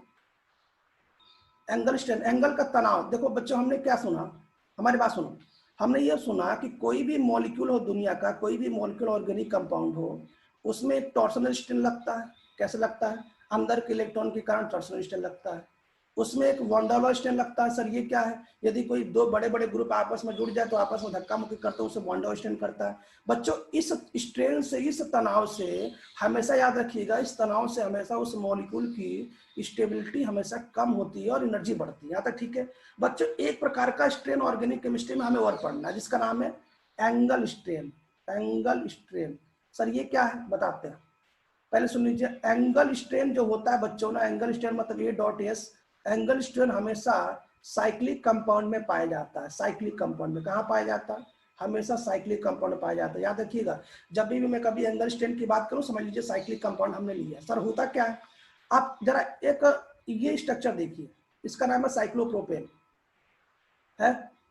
तो बच्चों अगर आप इसकी बात करेंगे तो यहाँ पे एक हाइड्रोजन और यहाँ पे एक हाइड्रोजन है। तो बच्चों इसका जो हाइब्रिडेशन है sp3 है, और sp3 का मतलब होता है 109 डिग्री 28 मिनट। लेकिन आपको पता है बच्चों ये ट्रायंगल है, ट्रायंगल में वास्तव में यहाँ पे जो होगा वो कितना होगा? 60 डिग्री। तो बच्चों एक्चुअल में वो 100, आपको पता है ना कोई भी मॉलिक्यूल अपने हाइब्रिडेशन के अनुसार बॉन्ड एंगल में रहना चाहता है, लेकिन वास्तव में वो 60 डिग्री में है। तो बच्चों आपको बता दूं कि इसमें एंगल स्ट्रेन बहुत ज्यादा है। कितना स्ट्रेन ज्यादा है? 109 डिग्री 28 मिनट में आप 60 डिग्री माइनस कर दें बच्चों, इतना ज्यादा एंगल स्ट्रेन है, इतना ज्यादा उसको तनाव है। और इसी तनाव के कारण साइक्लोप्रोपेन अनस्टेबल होता है, हाईली, मतलब अनस्टेबल छोड़ दो, लिस्ट स्टेबल होता है, मतलब बहुत कम स्टेबल होता है। लिस्ट स्टेबल, लिस्ट स्टेबल मतलब, लिस्ट स्टेबल मतलब यदि कभी भी कोई भी इससे रिएक्शन करने के लिए आता हो, अगर अच्छा इसका जब बॉन्ड साइक्लिक है इसलिए इसको तकलीफ है, तनाव है, और यदि इसको कहीं से भी लगता है कि मेरा रिंग टूट सकता है तो ये फटाक से अपना रिंग तोड़ के रिएक्शन कर लेगा। क्यों? क्योंकि ये रिंग बनाते समय ये बहुत ही तकलीफ में है, और कोई भी मॉलिक्यूल ना हमेशा ना तकलीफ से ना सुखी की तरफ होना चाहता है। इसका मतलब ये साइक्लोप्रोपेन को यदि हमको लगा कि साहब हमारे इस बॉन्ड को तोड़ने से मुझे इस तकलीफ से दूर हो सकता है, क्यों? क्योंकि यदि ये अपना बॉन्ड तोड़ लेना तो ये एंगल स्ट्रेन को कम कर सकता है। याद रखिएगा, सभी मॉलिक्यूल स्ट्रेन मतलब तनाव को कम करना चाहते हैं, तनाव मतलब एंगल स्ट्रेन को कम करना चाहते हैं, और इसके लिए जो भी प्रोसेस लगता हो रिएक्शन में, रिएक्शन करके अपने बॉन्ड को तोड़ के, अपने रिंग को तोड़ के वो तुरंत करेंगे। क्योंकि आपको पता है ना दुनिया का कोई भी चीज अनस्टेबल से स्टेबल की तरह ही जाती है, मॉलिक्यूल भी जाता है। ठीक है? यहाँ पे आप जरा इसको देखो, इसको जरा देखो, ये भी देखो, ये कितना होना चाहिए? 109 डिग्री 28 मिनट। क्यों? क्योंकि यहाँ भी sp3 है, लेकिन वास्तव में होता कितना है? 90। इसका मतलब क्या हुआ? देखो एंगल स्ट्रेन। अच्छा एंगल स्ट्रेन का मतलब ये रेशियो मत समझना, 109 degree 28 minute divide by 90, angle strain ratio नहीं है। एंगल स्ट्रेन का मतलब समझिए कि यदि कोई भी मॉलिक्यूल अपने एक्चुअल बॉन्ड एंगल से कम या ज्यादा है तो वो तनाव फील करता है, इसी तनाव को एंगल स्ट्रेन कहते हैं, और ये साइक्लिक कंपाउंड में पाया जाता है। ये भी एक तनाव है, और इस तनाव से बचने के लिए मॉलिक्यूल कुछ ना कुछ करता है, और वो क्या करता है अभी मैं पढ़ाने वाला हूँ। ठीक है? अगर मैं दोबारा उस पर जाता हूँ, जरा देखो, आपको शायद एंगल स्ट्रेन समझ में आ गया होगा एंगल स्ट्रेन क्या है। दोबारा आते हैं। तो बच्चों एंगल स्ट्रेन की डिफिनेशन में लिख दिया। अब मेरी बात सुनो, हमने आपको क्या बनाया? हमने आपको साइक्लोप्रोपेन बनाया, एंगल स्ट्रेन दिखाया, साइक्लोब्यूटेन में एंगल स्ट्रेन दिखाया, साइक्लोपेंटेन में देखिए एंगल स्ट्रेन थोड़ा सा कम हुआ है ना, कम हुआ है कि नहीं? 107 हो गया है ना, और साइक्लोब्यूटेन में फिर से एंगल स्ट्रेन बढ़ गया, 120 हो गया। एंगल स्ट्रेन का मतलब ये नहीं कि कम होना, एंगल स्ट्रेन का मतलब होता है एक्चुअल बॉन्ड एंगल से यदि कम है तब भी तनाव, और यदि ज्यादा है तब भी तनाव। अच्छा बच्चों आपके सामने एक स्ट्रक्चर, दो स्ट्रक्चर, तीन स्ट्रक्चर, चार स्ट्रक्चर हुए। अब मैं आपसे पूछूं कि बताओ इसमें सबसे कम एंगल स्ट्रेन किसमें है? तो आप बोलेंगे सर साइक्लोपेंटेन में, साइक्लोपेंटेन में। जबकि ऐसा नहीं है बच्चों, मैं आपको बताना चाहता हूं, अभी अभी आप इस बात को मैं प्रूफ भी करूंगा। यदि आज नहीं प्रूफ कर पाया तो मैं गारंटी देता हूं ना कि नेक्स्ट क्लास में पक्का प्रूफ करूंगा, क्योंकि मैंने इसके लिए बना के कागज में मेंटेन करके रखा हूं। बच्चों होता क्या ना कि ये जो साइक्लिक हेक्सेन जो रिंग है ना, अपनी प्लेनरिटी को लॉस करके ना ये चेयर फॉर्म में चला जाता है, और चेयर फॉर्म में ना इस समय इसके जो एंगल है ना वो 109 डिग्री 28 मिनट करेक्ट एकदम बिल्कुल अपने आप को मेंटेन कर लेता है। मैं आपको बताना चाहता हूं साइक्लोहेक्सेन कभी साइक्लोहेक्सेन के फॉर्म में नहीं रहता, साइक्लोहेक्सेन हमेशा चेयर के फॉर्म में रहता है। मैं इस बात को प्रूफ भी करूंगा, मैं इस बात को आपके सामने दिखाऊंगा भी, आप चिंता ना करें, भले ये 3D स्ट्रक्चर है, मैं इस बात को आपको प्रूफ भी करूंगा कि साइक्लोहेक्सेन सर चेयर फॉर्म में कैसे है। आपको मैं चेयर फॉर्म में दिखाऊंगा, चलो मैं अभी दिखा भी देता हूँ, आपको चेयर फॉर्म में दिखाता हूँ। देखो बच्चों, ये साइक्लोहेक्सेन है, ये साइक्लोहेक्सेन है। वैसे मैं कंफर्मेशन के लिए बचा हाँ के सर। रखा हूँ, साइक्लोहेक्सेन है ना। अब मैं दिखाता हूँ आपको चेयर फॉर्म में कैसे है। आप इसको फील करिए, आप उसको साइड से देखिएगा, साइड से आपको चेयर फॉर्म में दिखाई देगा। साइड से देखिएगा, अब जरा देखिए, क्या ये चेयर दिखाई दे रहा? क्या ये चेयर दिखाई दे रहा? साइड से देखिए जरा ध्यान से, चेयर देखिए। हाँ सर। चेयर भाई साहब देखो कितना कमाल की केमिस्ट्री है ना। देखो ये साइक्लोहेक्सेन अपने आप को ऐसे मेंटेन कर लेता है। और जैसे भाई अपनी प्लेनेटरी को लॉस कर दिया इसने, अपने प्लेनेटरी को लॉस करके ना खुद को देखो ना चेयर फॉर्म में कन्वर्ट कर लेता है। देखो, और इस चेयर फॉर्म में ना बच्चों सभी जितने भी कार्बन आपको दिख रहे हैं सभी के bond angle 109 degree 28 minute maintain कर लेता है। मतलब यहाँ पे एंगल स्ट्रेंथ 0 हो जाता है। क्या आप मेरी बात समझ गए? क्या आपको ये चेयर फॉर्म, ये साइक्लोहेक्सेन सबको दिख रहा? क्या ये साइक्लोहेक्सेन देखो इस चेयर फॉर्म में, आप ध्यान से देखिएगा, ये देखिए एकदम बिल्कुल आपको चेयर फॉर्म में दिखेगा। और ऐसी चेयर आपने कहाँ देखा होगा? वाटर पार्क में। वाटर पार्क में जहाँ वेव आता है ना, उसी के बगल में लोग देखो ऐसे लेटे रहते हैं, याद है कि नहीं याद है?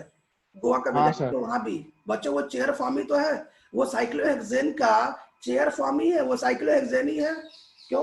क्योंकि लोग स्टेबल, अपने आप को कंफर्टेबल फील करने के लिए उस पर लेटे रहते हैं। आप कभी देखे होंगे और आप भी लेटे होंगे, आप फील कर रहे होंगे, कुछ लोग मुस्कुरा भी रहे हैं क्योंकि उनको पता है कि उसमें लेटे हुए हैं।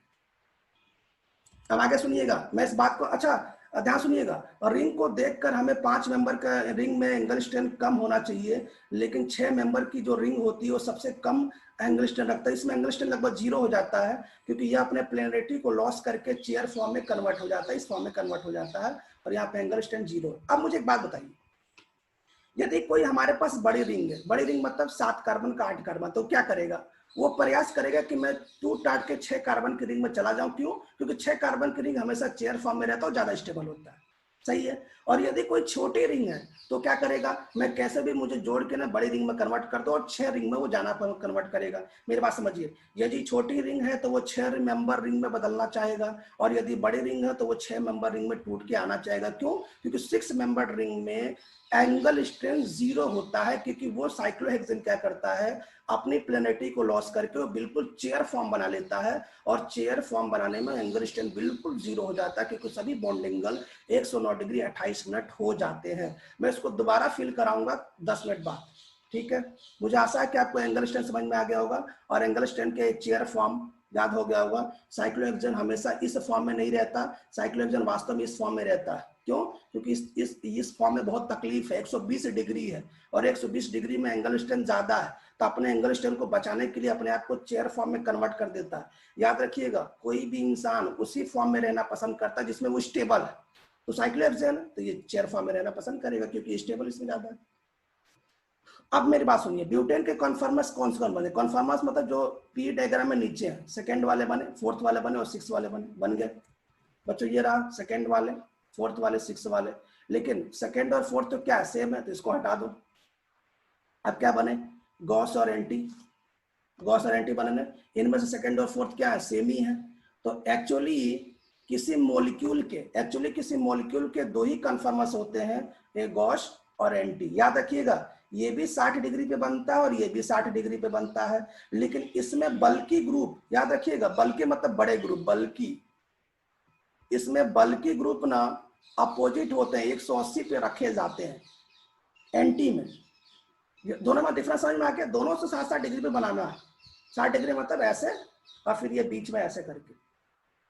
अब एक बार फिर सुन लीजिए, देयर आर इनफाइनाइट कन्फर्मेशन। मैंने बोला था ना, जितने भी स्ट्रक्चर बनेंगे सभी को कन्फर्मेशन बोलेंगे, लेकिन उसमें से कोई केवल दो ही डिफरेंट टाइप्स के कन्फर्मेशन है। कौन कौन से? गॉस और एंटी। इसी को कन्फर्मेशन आइसोमर कहते हैं, विच आर मोर स्टेबल, जो सबसे ज्यादा स्टेबल होते हैं, और पी डायग्राम में यही सबसे नीचे पाए जाते हैं। तो वास्तव में क्या आपकी तीसरी आंख खुल गई? क्या आपको अब कन्फर्म, अब मैं कोई बदलाव नहीं करूंगा। ऐसा नहीं कि सर अभी कोई दूसरा स्ट्रक्चर बनाओगे तो उसमें कोई और डिफिनेशन बताओगे, नहीं साहब अब ये समाप्त हो गया। समाप्त मतलब अब कन्फर्मस आइसोमर की पूरी कहानी समाप्त हो गई कि हमें गॉस और एंटी ही बनाना है। पी डायग्राम में ये स्टेबल होते हैं, वास्तव में यही कन्फर्मस होते हैं, वास्तव में ये सबसे ज्यादा स्टेबल फॉर्म में पाए जाते हैं। अब क्वेश्चन शुरू करते हैं। क्वेश्चन मैंने क्या बोला कि जितने भी इनफाइनाइट कन्फर्मेशन हैं जो पी डायग्राम में मिनिमा पे लाई करते हैं, पी डायग्राम में, उसी को कन्फर्मस कहते हैं, उसी को कन्फर्मस कहते हैं, कन्फर्मस आइसोमर कहते हैं।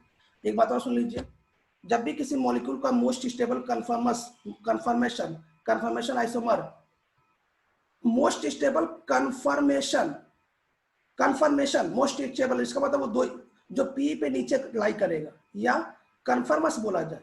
जब मैं कन्फर्मेशन की बात करूंगा तो मैं मोस्ट स्टेबल आगे लगाऊंगा, क्यों? क्योंकि वो पी डायग्राम में नीचे ही आने वाला है। या कन्फर्मस बोलूंगा या कन्फर्मेशन आइसोमर बोलूंगा। जब भी कभी बोला जाए हमें गॉस और एंटी ही बनाना चाहिए। चलिए शुरू करते हैं पहला क्वेश्चन, ध्यान सुनिएगा।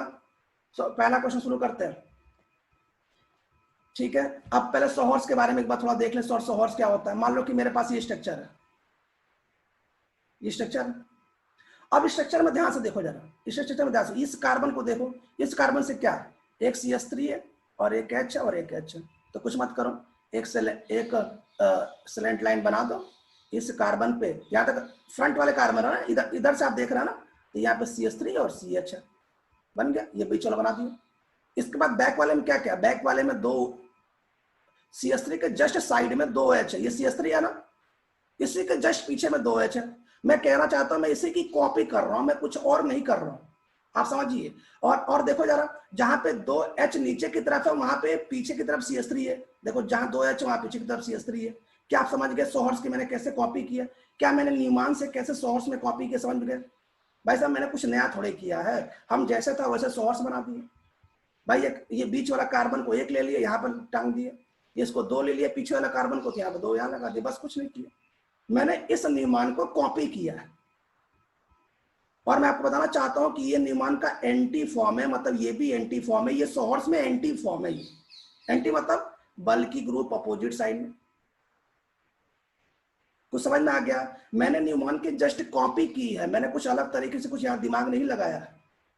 बोलो किसी को डाउट फिर से बताऊं क्या? चले नीचे एक क्वेश्चन और देख लेते हैं। जैसे बच्चों मान लो कि ये गॉश है, ये गॉश है, मुझे इसको सोहर्स बनाना है। तो मुझे बताइए क्या फ्रंट वाले कार्बन में CH3 H और H ऐसे है?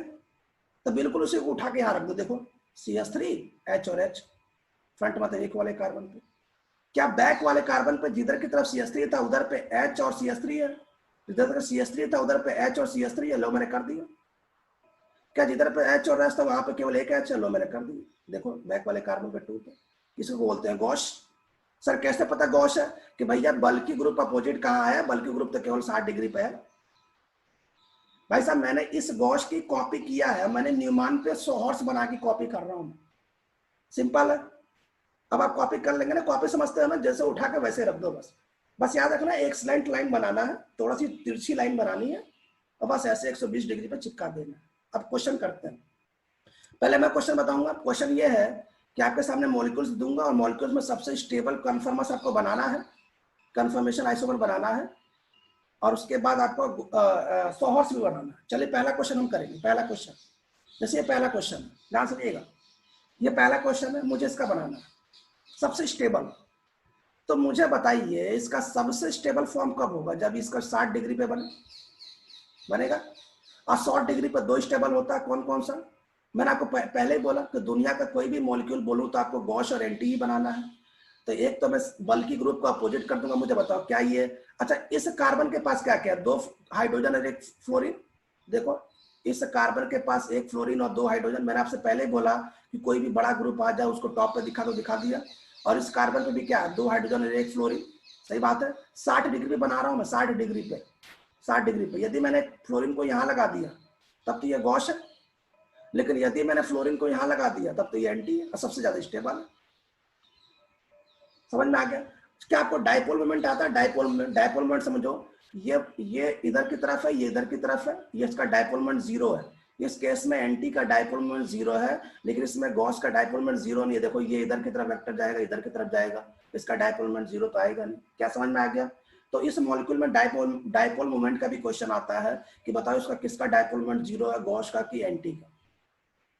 ठीक है। अब मान लो कि मुझे इसका सोहर्स बनाना, सोहर्स। तो बच्चों ये जैसे लिखा है उसकी कॉपी कर दो ना, क्या दिक्कत है? कैसे मतलब?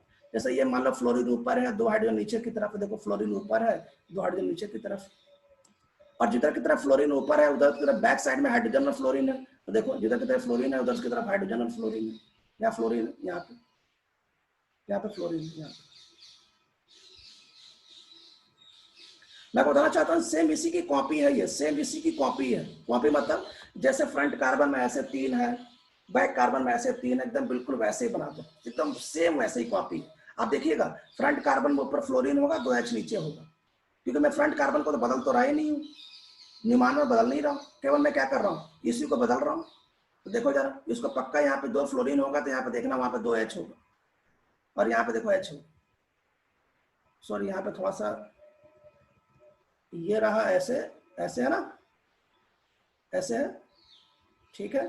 और इस फ्लोरीन के सामने 2H है, इस फ्लोरीन के पास 2H है, इस फ्लोरीन के पास 2H है, और नीचे फ्लोरीन है यहाँ पे। सॉरी, ठीक है ना, समझ में आ गया। अब मुझे बताओ किसको सर समझ में नहीं आया, किसको ये एंटी फॉर्म बनाना समझ में नहीं आया। भाई साहब बार बार हम नहीं बताएंगे क्या करना क्या है, बार बार हम आपको नहीं बताएंगे कि एक छोटा बिंदी बनाओ, एक बड़ा बिंदी बनाओ, ऐसे करके पहले अंदर वाले बॉन्ड खींचो, फिर 60 डिग्री पे खींचो, ये बार बार हम नहीं बनाएंगे। और बोलेंगे फ्लोरीन यहाँ लगा दो तो यहाँ लगा दो, और बाकी जगह H लगा दो, H लगा दो, H लगा दो, तो ये गॉश है। और मैं बोलूंगा इस फ्लोरीन को हटा के उल्टा लगा दो तो ये एंटी है, ये मोर स्टेबल है। बार बार हम नहीं बनाएंगे। आप समझिए हम कुछ नया थोड़े कर रहे हैं, हम 60 डिग्री पे ही तो बना रहे हैं।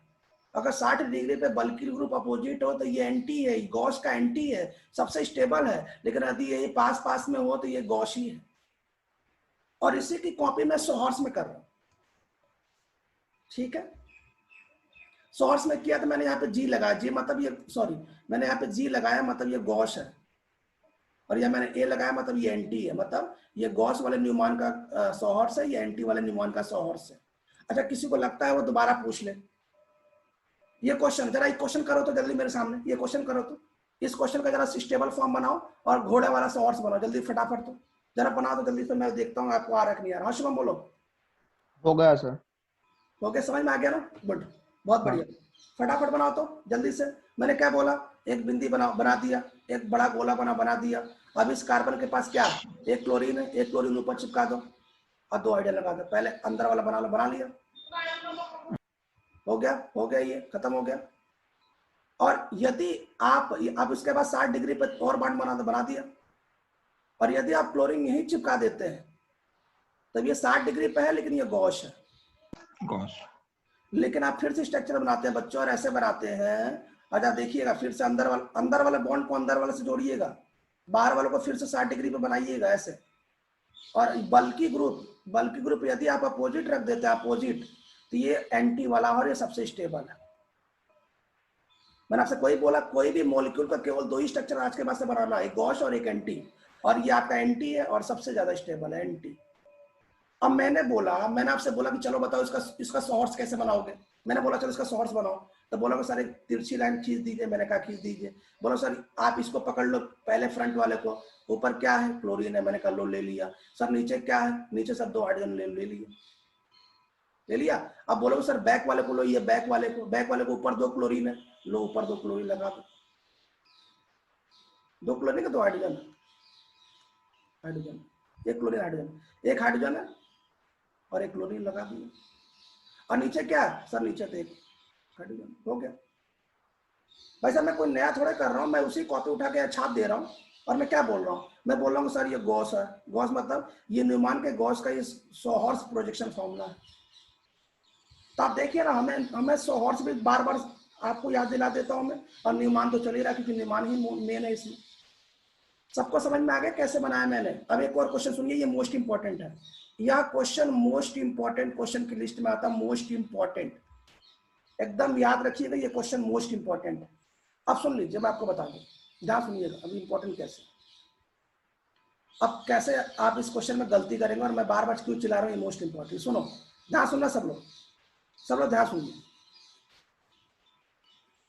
सब लोग ध्यान सुनिएगा जरा सब। ये कैसे मोस्ट इंपॉर्टेंट है बच्चे, मुझे बताओ मैंने क्या बोला कि कोई भी ऑर्गेनिक मॉलिक्यूल है, कोई भी ऑर्गेनिक मॉलिक्यूल है, ठीक है। यहाँ तक ठीक है, ध्यान सब लोग सुनिएगा, सब लोग एकदम बिल्कुल ध्यान सुनिएगा। अब कैसे गलती होगा एग्जाम में आपसे। अब कोई भी मैंने एक ऑर्गेनिक मॉलिक्यूल ले लिया, और मैंने बोला कि इसका स्टेबल कन्फर्मस बनाओ। मैंने क्या बोला, मैंने बोला कि साहब इसका स्टेबल कन्फर्मस बनाओ। तो आप एक बनाएंगे गॉश और एक बनाएंगे एंटी। मैंने बोला नहीं नहीं, जो सबसे स्टेबल वो बनाता। आप बोलेंगे सर ये, और ये आंसर, ये आंसर। ध्यान सुनिएगा, आपको धोखा कहाँ होगा, मैं पूरा लिख रहा हूँ कहानी, ये आपका आंसर है। लेकिन बच्चों ध्यान दें, अलर्ट हो जाए। अलर्ट क्या हो जाए? ध्यान दें। यदि मॉलिक्यूल में हाइड्रोजन बॉन्ड बन गया तो, और हाइड्रोजन बॉन्ड तो हमेशा पास वाले के पास बनता है, पास वाले के पास, और पास वाले गॉस है, कैसे भी दिखाऊंगा भी। तो उस केस में बच्चों ना, उस केस में गॉस वाला जो स्ट्रक्चर है ना, वो ज्यादा स्टेबल हो जाता है एंटी से। आप चिंता मत करिए, सभी स्ट्रक्चर में बताने वाला हूं। अब हमारे एक स्टेटमेंट सुनिए, हमेशा एंटी स्टेबल हो ऐसा जरूरी नहीं है। हमेशा एंटी स्टेबल हो ऐसा जरूरी नहीं है। जिस मॉलिक्यूल में यदि हाइड्रोजन बॉन्डिंग पाया जाए, उस केस में गॉस को ही आपको स्टेबल बनाना है। गलती से एंटी को स्टेबल मत बना देना, नहीं तो पेपर में हो जाएगा गलती। तो सर जी हमको कैसे पता चलेगा कौन सा क्वेश्चन है? मैं आपको क्वेश्चन भी पूरा सिखा देता हूँ, आप चिंता ना करिए, पूरा सिखा देता हूँ कौन से पता चलेगा। जरा देखिए, नोट कर लीजिए। पहला बच्चों, यदि CH2 और CH2 के साथ यदि OH और OH आता सर है। अक्षय का माइक चालू है। भैया माइक बंद कर दो यार। ठीक है। यदि इसको बोलते हैं ग्लाइकॉल, इसको बोलते हैं इथाइलिन ग्लाइकॉल, आपका नाम पता है ना? तो बच्चों इस केस में गॉस ज्यादा स्टेबल होता है एंटी से। कैसे? अभी बता रहा हूँ, चिंता ना करें। पहले तो एग्जाम के लिए पहले तैयार तो कर लें। अब एक स्पेशल केस सुनो बच्चों, स्पेशल। मैं थोड़ा सा कलर फिर चेंज कर देता हूँ। अब कितना मॉलिक्यूल लिखेंगे यार भाई, कितना मॉलिक्यूल हो सकता है? क्वेश्चन ज्यादा आ गया तो अब सभी मॉलिक्यूल को तो लिख नहीं सकता ना कि स्पेशल सुनो। बच्चों यदि कभी CH2 के जस्ट बगल में OH हो, OH मतलब, अच्छा हाइड्रोजन बॉन्डिंग किसे कहते हैं पता है आपको? जब, हाँ सर। मैं बताता हूँ एक बार फिर सुन ले। जब कभी कोई हाइड्रोजन फोन से जुड़ा हो, फोन से, याद रखिएगा, जब कभी हाइड्रोजन किसी फोन से जुड़ा हो और जस्ट बगल में फोन आ जाए, जस्ट बगल में फोन आ जाए, तो इस हाइड्रोजन को ना हाइड्रोजन बॉन्ड बनाना ही पड़ेगा।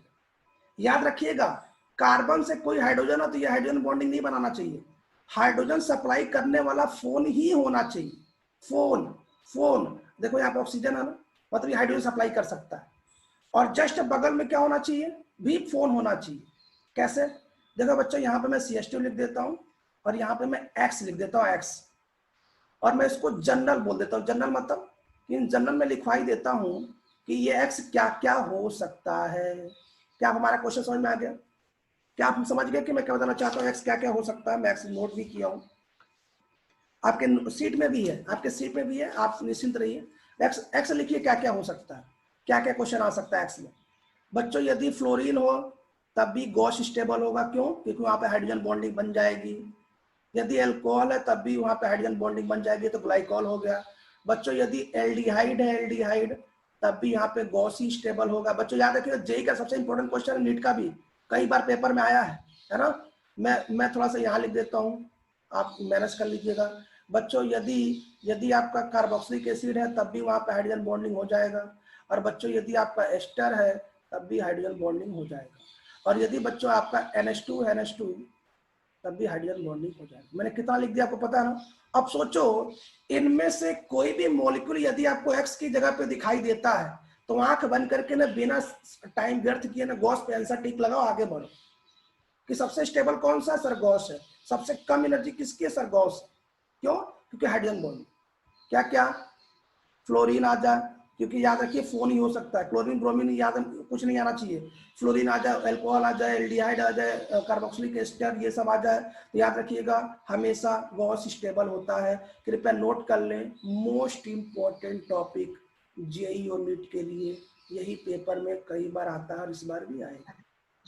पहले इसका स्क्रीनशॉट ले लें ताकि हम अपने दोबारा मुद्दे पे पहुंचते हैं जल्दी से। भाई साहब अच्छे से नोट्स बनाना, दोबारा PDF में भी मैं एंट्री करके आपको दिखा देता हूँ कहाँ पे है ये। PDF में ये बातें लिखी गई हैं, आप चिंता ना करें। अच्छा, PDF की जो भी लाइन आपको समझ में नहीं आई होगी ना, जैसे थोड़ा सा इंग्लिश में PDF कन्वर्ट करते समय तो ABCDGH पता नहीं क्या क्या लिख दिया जाता है, क्योंकि हिंदी भाषा को कुछ PDF पढ़ नहीं पाते हैं, तो आप मुझे तुरंत स्क्रीनशॉट करके वो पूछ लीजिएगा सर यहाँ पे क्या लिखा हुआ है, क्योंकि ओरिजिनल पीडीएफ हमारे पास है ना। चलिए देखते हैं, सबने स्क्रीनशॉट ले लिया। अब तो गलती मत करना, याद रखना भाई साहब, दुनिया का कोई भी मॉलिक्यूल स्टेबल पूछे हमें 2 ही बनाना है, और हमेशा एंटी स्टेबल ऐसी जरूरी नहीं है, गॉस भी स्टेबल होता है। किस केस में? ये वाले केस में, ड्यू टू हाइड्रोजन बॉन्ड। चलिए देखते हैं दोबारा, मैं दोबारा स्क्रीन शेयर कर देता हूँ बातें। तो आगे सुनिए, अब मुझे बता दीजिए, जैसे मान लो कि मैंने ये बना दिया, ठीक है, अब यहाँ मैंने बना दिया, ये गॉस फॉर्म है और ये एंटी फॉर्म, ये तो स्टेबल होना चाहिए। लेकिन देखो यार, ये फोन H सप्लाई कर रहा है और जगह में फोन भी है, इनके बीच में हाइड्रोजन बॉन्डिंग है ना। तो इसलिए हाइड्रोजन बॉन्डिंग के कारण more stable due to intra hydrogen bonding के कारण ये आपका सबसे ज्यादा स्टेबल। अब एक इंपॉर्टेंट बात सुनिए बच्चों, ये जो एंटी है ना, इसका डायपोल मोमेंट आपको 0 दिख रहा होगा, लेकिन इसका डायपोल मोमेंट 0 नहीं है। ये जेई का क्वेश्चन है, याद रखिएगा। ग्लाइकॉल का डायपोल मोमेंट एंटी का भी 0 नहीं होता है। क्यों? बताता हूं क्यों। पहला सुन लीजिए, एक बार फिर सुन लीजिए। आपको ये ऊपर दिख रहा होगा, ये नीचे दिख रहा होगा, तो सर 0 आएगा। बिल्कुल सही बात है, आपका सोचना भी सही है। लेकिन बच्चों, ग्लाइकॉल में एंटी का डायपोल मोमेंट 0 नहीं होता। ये तो आपको ठीक रहा है, ये तो दिख रहा है सर ये 0 नहीं है, ये तो ठीक है दिख रहा है। सर गॉस का 0 नहीं होता, ये तो साफ साफ दिख रहा है। लेकिन बच्चों, ग्लाइकॉल में भी इसका डायपोल मोमेंट 0 नहीं होता, उस बात को प्रूफ कर रहा हूँ। ये इंपॉर्टेंट है, ये जेई में आ चुका है, जेई में आ चुका है। सुन लीजिए, ग्लाइकॉल का एंटी फॉर्म का डायपोल मोमेंट 0 होता है क्या? नहीं, 0 नहीं होता। रीजन सुनिए, रीजन। बाकी सोर्स बना लीजिएगा, सोर्स तो बना लीजिएगा। रीजन सुनिए, रीजन, रीजन सुनिए। ग्लाइकॉल का एंटी वाला डायपोल मोमेंट 0 नहीं होता, क्यों? रीजन सुनिए बच्चों। ये ग्लाइकॉल है, ये एंटी वाला ग्लाइकॉल है, सही बात है। आपने क्या सोचा? आपने ये सोचा कि सर ये ऊपर है ये नीचे है, तो फटाफट कैंसिल करके डायपोल मोमेंट 0 करो। नहीं, ग्लाइकॉल का एंटी फॉर्म न वास्तव में इस 2 फॉर्म में पाया जाता है। आप समझ लीजिए, ये जो ग्लाइकॉल दिख रहा है ना एंटी फॉर्म, ये इस फॉर्म में नहीं, ये आपके इस फॉर्म और इस फॉर्म दोनों का मिक्सचर होता है, इस फॉर्म में पाया जाता है। कैसे? इस फॉर्म में जरा ध्यान से देखिए, इस फॉर्म में ये जो OH है ना, ये जो OH है, इस फॉर्म में जो OH है ये बिल्कुल एंटी है। तो एंटी है तब तो इसका डायपोल मोमेंट 0 हो जाएगा। लेकिन इस फॉर्म में और इस फॉर्म में एंटी नहीं है, दोनों सेम साइड है, तो इसका डायपोल मोमेंट तो 0 तो नहीं होगा। तो यदि मैं दोनों को जोड़ूं मतलब एक डायपोल मोमेंट 0, एक dipole moment not equal to 0। यदि मैं म्यू नेट की बात करूं, मतलब इसके बात करूं, तो डायपोल मोमेंट तो 0 तो आएगा ही। भाई साहब, आपने क्या सोचा कि OH आपका फ्लैट है, लीनियर है? अरे साहब, ये बेंट है। आप क्या सोच रहे हैं कि OH आपका एल्कोहल लीनियर है, सीधा है? नहीं नहीं, सीधा नहीं है, बेंट मॉलिक्यूल है ये। क्या आप मेरी बात समझ गए? एक बार फिर सुनिए, देखो मैं लिख रहा हूँ, ये देखो यहाँ क्या लिख रहा हूँ। एक्चुअली एंटी ग्लाइकॉल इन दोनों का मिक्सचर होता है, इसका भी और इसका भी, सही बात है। तो एक का तो 0 हो गया और दूसरे का नॉन 0 हो गया। तो जब दोनों का मिक्सचर, मुझे एक बात बताओ, एक चीज 0 है, एक नॉन 0, दोनों मिलाओगे तो नॉन 0 ही तो आएगा। समझ गया? ये देखो, ये एंटी है, ये एंटी है तो 0, लेकिन ये तो सेम साइड है ना, सेम साइड, तो ये तो 0 नहीं आएगा ना इसका डायपोल मोमेंट। क्यों? क्योंकि OH लीनियर नहीं है ना, OH तो बेंट होता है ना। समझ गया? एक बार फिर सुन लीजिए, ग्लाइकॉल एंटी डायपोल मोमेंट 0 नहीं होता। डायपोल मोमेंट अगर किसी को नहीं आता है तो मुझे आप बता देंगे SMS करके, मैं डायपोल मोमेंट दोबारा पढ़ा दूंगा। डायपोल मोमेंट आपको बोर्ड के टीचर ने पढ़ाया, वही डायपोल मोमेंट है, कोई बहुत बड़ी चीज नहीं है। डायपोल मोमेंट वही है, कोई नया चीज नहीं है। अच्छा बच्चों, ये क्वेश्चन है, ये क्वेश्चन अब मुझे बता दो, मुझे कोई बता दो कि इस क्वेश्चन में हाइड्रोजन बॉन्डिंग होगा कि नहीं होगा, होगा कि नहीं होगा? भैया फोन से हाइड्रोजन जुड़ा हुआ है, मतलब ये H सप्लाई करेगा। अरे भैया बगल में F है, हाइड्रोजन बॉन्डिंग, इसका मतलब गॉस ज्यादा स्टेबल होगा। बताओ इसकी ये आपको चौथा पांचवा खुद से करना है, मतलब गॉस बनाना, एंटी बनाना, इसे आपको खुद से करना है, इसमें दिमाग नहीं लगाना, ये मैंने छोड़ दिया। बताओ इसमें कौन सा स्टेबल होगा? कैसे पता सर इसमें गॉस स्टेबल? क्यों? क्योंकि ये H सप्लाई करेगा ऑक्सीजन, सही बात है, और यहाँ पे फोन भी है, इसका मतलब यहाँ पे हाइड्रोजन बॉन्डिंग है, गॉस स्टेबल। भाई अभी थोड़ी देर पहले तो पढ़ा है ना, अभी थोड़ी देर पहले पढ़ा कितना? हाँ सर। आगे सुनो, इस कंपाउंड को देखो जरा, क्या इस कंपाउंड में होगा? बिल्कुल होगा। कैसे होगा? देखो यहाँ से एक H सप्लाई करेगा और यहाँ पे एक O है, कैसे देख लो जरा, यहाँ पे तो नहीं है, तो ये क्या हो जाएगा? ये मोर स्टेबल हो जाएगा। क्यों? क्योंकि हाइड्रोजन बॉन्ड। तो मैंने क्या बोला, जरा एक लाइन सुन लीजिए। तो हमेशा एंटी स्टेबल हो ऐसा जरूरी नहीं है, आप देखो जरा, आप किसी को अगर हाइड्रोजन बॉन्डिंग नहीं है तो ध्यान से सुनो। यदि कभी फ्लोरीन ऑक्सीजन नाइट्रोजन कभी हाइड्रोजन से ज्वाइंट हो कोवेलेंट बॉन्ड के थ्रू और जस्ट बगल में फोन आ जाए तो पक्का यहाँ पे आपका हाइड्रोजन बॉन्डिंग होने वाला है। लेकिन याद रखिएगा ये हाइड्रोजन डायरेक्ट से जुड़ा होना चाहिए, है ना। हाइड्रोजन बॉन्ड के लिए फोन होना चाहिए। कभी कार्बन का हाइड्रोजन ना हाइड्रोजन बॉन्ड नहीं बनाता, गलती से मत बना देना वहां पे, भले उसके पास में फोन हो। ऐसा क्या आपको दिखा सर, मुझे तो ऐसा दिख गया सर और यहाँ पे फोन था, हाइड्रोजन बॉन्डिंग बना दिया। कैसे बना दिया भैया? ये H सप्लाई कौन करेगा? यहाँ पे भी फोन होना चाहिए ना, समझ गए। ऐसा नहीं कि CH बॉन्ड और बगल में फ्लोरीन दिख जाए हाइड्रोजन बॉन्डिंग चिपका देना, नहीं। ये जो H है ना इसके बगल में भी फोन होना चाहिए और यहाँ तो फोन होना ही चाहिए डायरेक्ट। पढ़ लेना, पूरा साफ साफ लिख दिया। अब मेरी बात सुनो, गॉस और एंटी में एंटी मोर स्टेबल होता है, लेकिन ध्यान दें in case of intra hydrogen bond Gauss form more stable होता है। ठीक है, ओके डन। काम के बाद शुरू करें, स्टार्ट करते हैं। अब आपको मैं कुछ क्वेश्चन दे रहा हूँ, फटाफट कॉपी पे नोट करें। कुछ क्वेश्चन दे रहा हूँ बच्चों, आपको कॉपी पे नोट करें। क्वेश्चन क्या है? ये रहा question number 3, sorry question number ये रहा, हाँ ये होमवर्क नंबर फर्स्ट। आपको क्या बनाना है?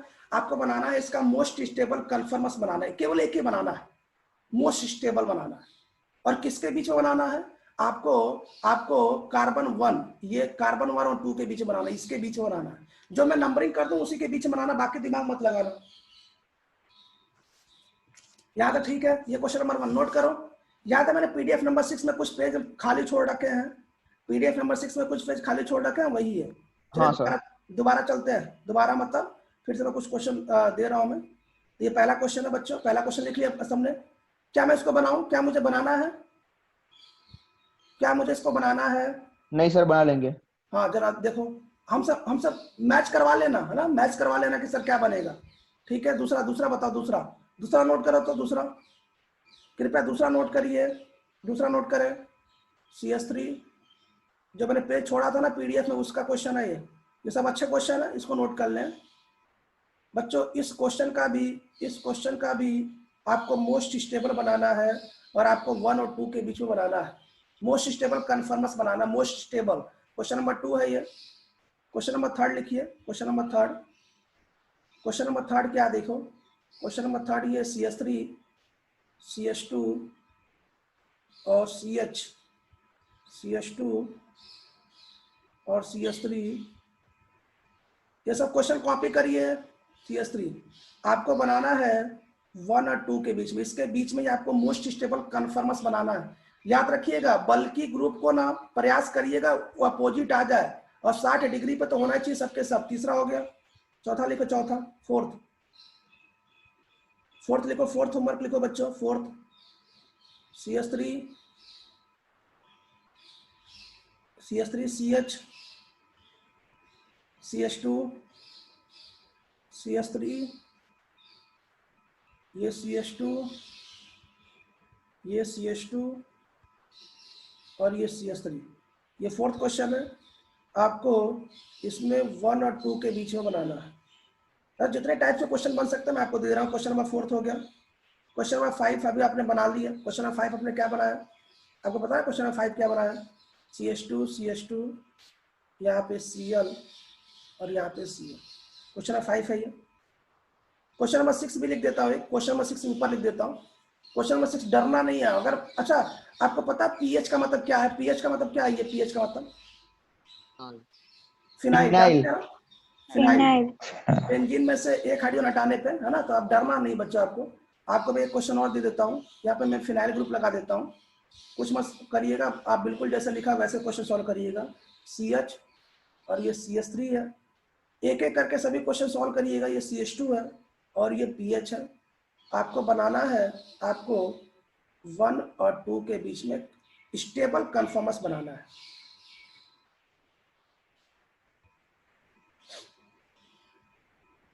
सबने नोट कर लिया? हाँ सर।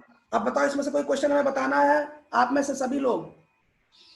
नहीं सर। सभी लोग ट्राई कर लेना। नीरो, अनिवी पटेल जो भी हो, जय पटेल जो भी हो, अल्पेश, सब लोग ट्राई कर लेना, सब लोग ट्राई कर लेना। फिर से कह रहा हूं मैं, ट्राई जरूर कर लेना। अब थोड़ा सा मैं कुछ क्वेश्चन और दे दूं बच्चों। अब सबसे इंपॉर्टेंट क्या, हम लोग अब दोबारा पीडीएफ पे चले, सबने कॉपी कर लिया, यहाँ तक स्क्रीनशॉट ले लिया, ये होमवर्क है आपका। आपको क्या करना है, आपको स्टेबल कंफर्म एक ही बनाना, एक ही, दो ना बनाना, एक बनाना, बस केवल एक बनाना, केवल एक। ठीक है, चलते हैं दोबारा पीडीएफ में आते हैं। दोबारा पीडीएफ में हम क्या करते हैं, पहले इस पीडीएफ खत्म कर देते हैं, इस पीडीएफ को कट कर देते हैं क्योंकि ये पीडीएफ अब हो चुका है।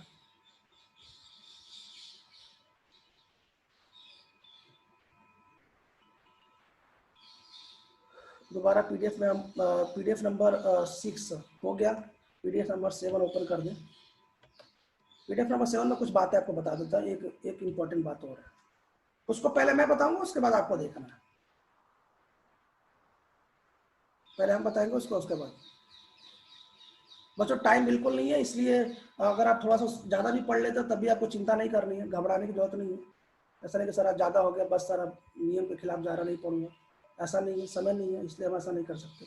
बच्चों का ध्यान से सुनो, ये पीडीएफ में दोबारा एंट्री कर चुका हूँ मैं, ये सब कुछ बताने की जरूरत ही नहीं है, सब आपको पता ही है, सब बताने की जरूरत नहीं है, कुछ बताने की जरूरत नहीं है, ये सब आपको पता है।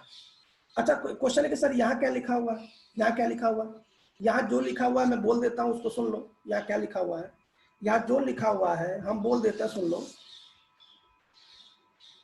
यहाँ पे लिखा हुआ है, हाँ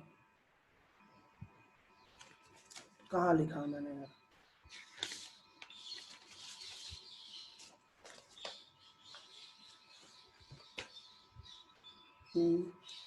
हाँ ठीक है, यहाँ पे लिखा हो ना, इन सभी केस में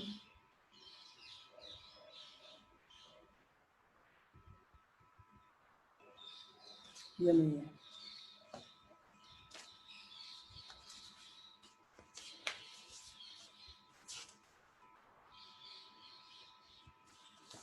ये भी नहीं है।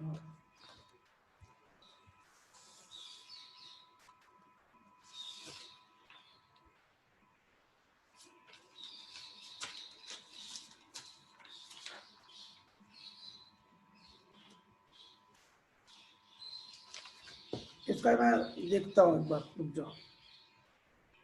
हाँ देखो इसमें क्या लिखा हुआ है, जरा इसमें सुन लेना क्या लिखा हुआ है। इसमें देखो क्या लिखा हुआ है, जैसा हमने पहले पढ़ा है, जो ध्यान सुनना, ये बता रहा हूं मैं, ये जो चाइनीज भाषा दिख रहा है आपको, ये जैसा हमने पहले पढ़ा है, एंटी स्ट्रक्चर ज्यादा स्टेबल होते हैं। मतलब हिंदी वाला भाषा ये पढ़ नहीं पा रहा, ठीक है, लेकिन here due to hydrogen bonding, यहाँ पे क्या है, उल्टा होगा, यहाँ लिखा हुआ है उल्टा होगा। क्या उल्टा होगा, ये जो गॉश है ना, ये एंटी से ज्यादा स्टेबल है। ठीक है, समझ में आ गया। मैंने यहाँ पे क्या लिखा है, वही बात है जब मैंने आपको बताया है। ठीक है यहाँ तक, और आप देख सकते हैं, ये देखो जरा, मैंने क्या बोला, जनरल रूल देखो, एक्स की जगह पे ये आएगा, ये सब आपके पीडीएफ में लिखा जा चुका है। अब बच्चों ये आपके लिए इंपॉर्टेंट है, गॉश इफेक्ट, ये बस पढ़ लो, उसके बाद समाप्त हो गया। गॉश इफेक्ट, सर ये क्या होता है, ध्यान सुनना। तो गॉश इफेक्ट के लिए मैं आपको बताना चाहता हूं कि मैंने एक पीडीएफ दिया था, उसमें शायद मैंने आपको लोन पेयर के बारे में नहीं बताया था बच्चों, मैं आपको बता दूं, अभी बता देता हूं। एक क्वेश्चन ऐसे था, आप याद करो, CH3 और NH2, यदि आपने पीडीएफ देखा होगा तो, और बोला गया साहब इसका सोहर्स बनाइए, मैं ध्यान नहीं बताया था। तो बच्चों सोहर्स कैसे बनाते हैं, एक टेढ़ी लाइन खींच देते हैं, यहाँ कार्बन लेते हैं, ध्यान सुनिएगा, सही बात है, और उसके बाद एक लाइन ऐसे बना देते हैं, 120 ऐसे बना देते हैं। यहाँ पे क्या है, यहाँ पे 3 हाइड्रोजन है, और बच्चों यहाँ पे नाइट्रोजन ले लो। अब ध्यान सुनना, लोन पेयर को भी दिखाया जाता है, चाहे सोहर्स हो चाहे न्यूमैन हो। फिर से सुन लीजिए, लोन पेयर को भी दिखाया जाता है। अब सुनो, अब यहाँ पे 2 हाइड्रोजन है, एक लोन पेयर है, तो क्या करो, देखो जरा, यहाँ पे एक लोन पेयर यहाँ दिखा दो जहाँ इच्छा हो, और 2 हाइड्रोजन यहाँ दिखा। तो यदि आपने वो पीडीएफ पढ़ा होगा तो पीडीएफ में लिखा ना कि इसका सोर्स बनाइए, तो ये पीडीएफ में ये भी क्वेश्चन है, इसका सोर्स बनाइए, इसका बना लीजिएगा ना। देख लो मैंने कैसे बनाया, एक तिरछी लाइन बनाया। मैं आपको बस इतना बताना चाहता हूं कि यदि यहाँ पे कार्बन की जगह कुछ और आ जाए तब भी आपको घबराना नहीं है, और लोन पेयर है तब भी घबराना नहीं है, लोन पेयर को एक एटम मान के बना दीजिए, समझ गए। ठीक है, अब आगे सुनिए, सर गॉस इफेक्ट क्या होता है, देखिए जरा, जब भी कभी किसी क्वेश्चन में लोन पेयर आता है तभी गॉस इफेक्ट का क्वेश्चन बनेगा। फिर सुन लीजिए, लोन पेयर के क्वेश्चन में गॉस इफेक्ट का बात सुनी जाती है। कैसे? क्या ये मॉलिक्यूल में लोन पेयर है, इसका मतलब गॉस इफेक्ट की ध्यान देना है। क्या इस मॉलिक्यूल में लोन पेयर है, इसका मतलब गॉस इफेक्ट ध्यान देना है। क्या इस मॉलिक्यूल में लोन पेयर है, कि इसका मतलब गॉस इफेक्ट ध्यान देना है। क्या इस मॉलिक्यूल में लोन पेयर है, इसका मतलब गॉस इफेक्ट ध्यान देना है। जब तक लोन पेयर नहीं आ जाए तब तक आपको गॉस इफेक्ट नहीं सोचना है। सर जी गॉस इफेक्ट क्या होता है, ध्यान से सुनिएगा। जब भी कभी किसी मॉलिक्यूल में लोन पेयर आता है तो गॉस इफेक्ट ये कहता है कि साहब जो बड़ा वाला ग्रुप है ना, वो लोन पेयर के सापेक्ष 60 डिग्री पे लगा दो, बस हो गया, गॉस इफेक्ट खत्म। सर समझ नहीं पाया, एक बार फिर सुन लो, फिर से सुन लो। जब भी कभी भी लोन पेयर का क्वेश्चन आए उसे गॉस इफेक्ट कहते हैं, और आएगा जरूर, मैं संडे भी लूंगा। तो गॉस इफेक्ट ये कहता है ना कि देखो आपको स्टेबल बनाना है, स्टेबल, आपको स्टेबल कन्फर्मस बनाना है, और लोन पेयर आ गया तो क्या करो सर, गॉस इफेक्ट याद करो। गॉस इफेक्ट, गॉस इफेक्ट को ध्यान में रखते हुए बनाना है। गॉस इफेक्ट क्या कहता है, लोन पेयर हमेशा बल्कि ग्रुप के पास ही रहेगा तभी ये स्ट्रक्चर ज्यादा स्टेबल है। अब आपके मन में प्रश्न आएगा सर ऐसा क्यों? भाई साहब लोन पेयर कोई एटम थोड़े है, लोन पेयर कोई ग्रुप थोड़े है, इनके बीच में कोई धक्का मुक्की थोड़े होने वाला है। इसलिए गॉस इफेक्ट को ऐसा देखा गया, प्रैक्टिकली ऐसा देखा गया कि गॉस इफेक्ट में लोन पेयर बल्कि ग्रुप के पास ज्यादा रहना पसंद करता है और ज्यादा स्टेबल है, और इसी को बोलते हैं सब Gauss effect. Sir Gauss effect क्यों बोला गया? क्योंकि बल्कि ग्रुप 60 डिग्री पे है, 60 डिग्री पे हमेशा गॉस ही लगता है। समझ नहीं पा रहे हो यार? देखो इफेक्ट मतलब लोन पेयर को कहां रखें, लोन पेयर को हमेशा गॉस पोजीशन पे ही रखना चाहिए, बल्कि ग्रुप को गॉस पोजीशन पर रखना चाहिए, इसी को गॉस इफेक्ट कहते हैं। क्या आप हमारा क्वेश्चन समझ में आ गया? अब काम की बातें शुरू करते हैं। काम की बातें क्या है, क्वेश्चन कैसे आएगा?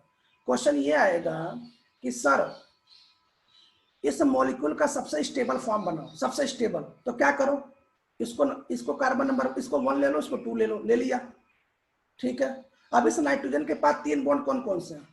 2 हाइड्रोजन, 1 लोन पेयर। तो बच्चों याद रखो, ये लोन पेयर को मैंने ऊपर दिखा दिया, 2 हाइड्रोजन यहां दिखा दिया, खत्म ऑल। अब ध्यान देखना, अब इस कार्बन के पास क्या क्या है, एक CH3 है और 2 हाइड्रोजन है। CH3 बल्कि ग्रुप है, तो बल्कि ग्रुप को यहां लगा दो और 2 हाइड्रोजन यहां लगा दो। यहां भी लगा सकते हो, क्यों? क्योंकि इधर कोई तकलीफ नहीं है। समझ नहीं पाया आप? याद रखिएगा, जब भी कभी लोन पेयर आ जाए ना तो आपको बल्कि ग्रुप को हमेशा 60 डिग्री पे ही रखना है। 60 डिग्री छोड़ो, 60 डिग्री छोड़ो, गॉस पे रखना है और लोन पेयर के पास रखना है। ऐसा नहीं कि इस बल्कि ग्रुप को सर उठा के इधर कर दे, नहीं नहीं, ऐसा नहीं है। आपको लोन पेयर के पास, ऐसा यहां मत रख देना, तब ये अनस्टेबल हो जाएगा। स्टेबल के लिए गॉस इफेक्ट यूज करना। अब एक क्वेश्चन और देखते हैं, जैसे ये क्वेश्चन, मान लो ये क्वेश्चन आपके सामने, ये क्वेश्चन आपके सामने, ये सामने आपको क्वेश्चन देखिए, ये क्वेश्चन है। अब मुझे बताओ, जैसे मान लो कि ये आपका 1 रहा और ये आपका 2 रहा, सही है। अब सुनो क्या करो, ध्यान सुनना, आप क्या करो, बीच में ऑक्सीजन ले लो और ये ग्रुप ले लो, ले लिया, सही बात है। अब इस ऑक्सीजन के पास क्या क्या है, 2 लोन पेयर और एक मिथाइल ग्रुप है। तो क्या करो, पहले एक मिथाइल ग्रुप ऊपर लगा दिया, और यहाँ पे एक लोन पेयर यहाँ भी है और यहाँ पे एक लोन पेयर। देखो मैंने पहला ऑक्सीजन वाला ले लिया। अब मैं इस कार्बन को ले रहा हूँ, इस कार्बन के पास क्या क्या है, एक मिथाइल और 2 हाइड्रोजन। मुझे बताओ मिथाइल कहाँ आएगा? क्या मिथाइल यहाँ आएगा? गॉस इफेक्ट के कारण। क्यों? क्योंकि यहाँ पे रहना ज्यादा पसंद करेगा, और यहाँ पे क्या क्या आ जाएंगे, हाइड्रोजन आ जाएंगे। अच्छा कोई बोले कि सर मैं यहाँ लगाऊंगा, सर यहाँ ये भी तो लोन पेयर के पास है। भाई साहब ये तो धक्का लगाएगा कि नहीं लगाएगा? लगाएगा ना। तो गलती से दिमाग न लगाना। देखो जितना ज्यादा अच्छे से दिमाग लगाओगे वही स्टेबल। देखो ये इंपॉर्टेंट है, इसी को बोलते हैं गॉस इफेक्ट। और ये जेई में आ चुका है क्या, कि इस कंपाउंड का सबसे स्टेबल क्या होगा। तो जब भी कभी कोई मॉलिक्यूल में लोन पेयर आ जाए तो आप गॉस इफेक्ट को याद करिए। गॉस इफेक्ट का नियम क्या कहता है कि बल्कि ग्रुप को हमेशा लोन पेयर के पास रखना चाहिए, वो स्टेबल कन्फर्मेशन होता है। एक क्वेश्चन और कर लेते हैं, क्वेश्चन और फिर से कर लेते हैं। जैसे मान लो बच्चों ये मेरे पास क्वेश्चन है, मैंने क्या बोला, इसको 1 ले लो, इसको 2 ले लो, चलो लेते हैं। बीच में नाइट्रोजन ले लिया, उसमें 3 बॉन्ड लगाना, 3 बॉन्ड। बताओ नाइट्रोजन पर 3 बॉन्ड कौन कौन से हैं? एक मिथाइल है, मिथाइल ऊपर चिपका दो, हमेशा बल्कि ग्रुप को चिपका दो। एक क्या है, एक लोन पेयर है, एक लोन पेयर चिपका दो, और एक हाइड्रोजन लगा दिया। अब दूसरा क्या है, दूसरा ये लगा था, दूसरे के पास क्या क्या है, 2 हाइड्रोजन और एक CH3।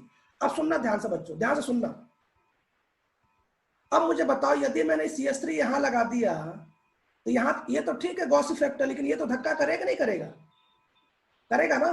तो ये CH3 सबसे अच्छा कहाँ रहेगा? सोचो, ये CH3 सबसे अच्छा यहाँ रहेगा। क्यों? क्योंकि ये गॉस इफेक्ट भी फॉलो कर लिया और उस हाइड्रोजन का धक्का मुक्की भी कम है, हाइड्रोजन की साइज बहुत छोटी है। समझ नहीं पा रहे हो यार? यार इतना तो दिमाग लगाना ही पड़ेगा ना। अब सर ने बोल दिया मैं तो लोन पेयर के पास ही रखूंगा। अरे साहब लोन पेयर के पास रखो, लेकिन आसपास देखो कि उस कंपाउंड को कोई तकलीफ तो नहीं है ना। यदि तकलीफ है तो लोन पेयर की और जगह देख लो। जैसे मैंने देखो यहाँ पे मिथाइल नहीं रखा, यहाँ पे हाइड्रोजन चिपका दिया, हो गया आंसर। समझ गए? चलो एक क्वेश्चन और करते हैं, ये क्वेश्चन करते हैं। एक बात बता दो, ये इथाइल है, कैसे? ये CH2 है, ये CH3 है, तक ये समझना। ये इथाइल है, इथाइल, धोखा मत खाना, ये इथाइल है। क्वेश्चन करें।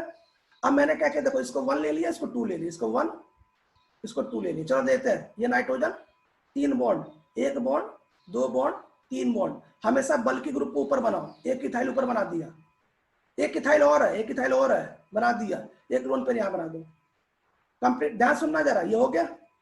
अब पीछे वाले कार्बन को ऐसे बनाओ, बना दिया। पीछे वाले कार्बन के पास क्या है सर जी? 1 मिथाइल और 2 हाइड्रोजन। अब मुझे बता दो, जरा सोचो, दिमाग लगाओ, दिमाग लगाओ।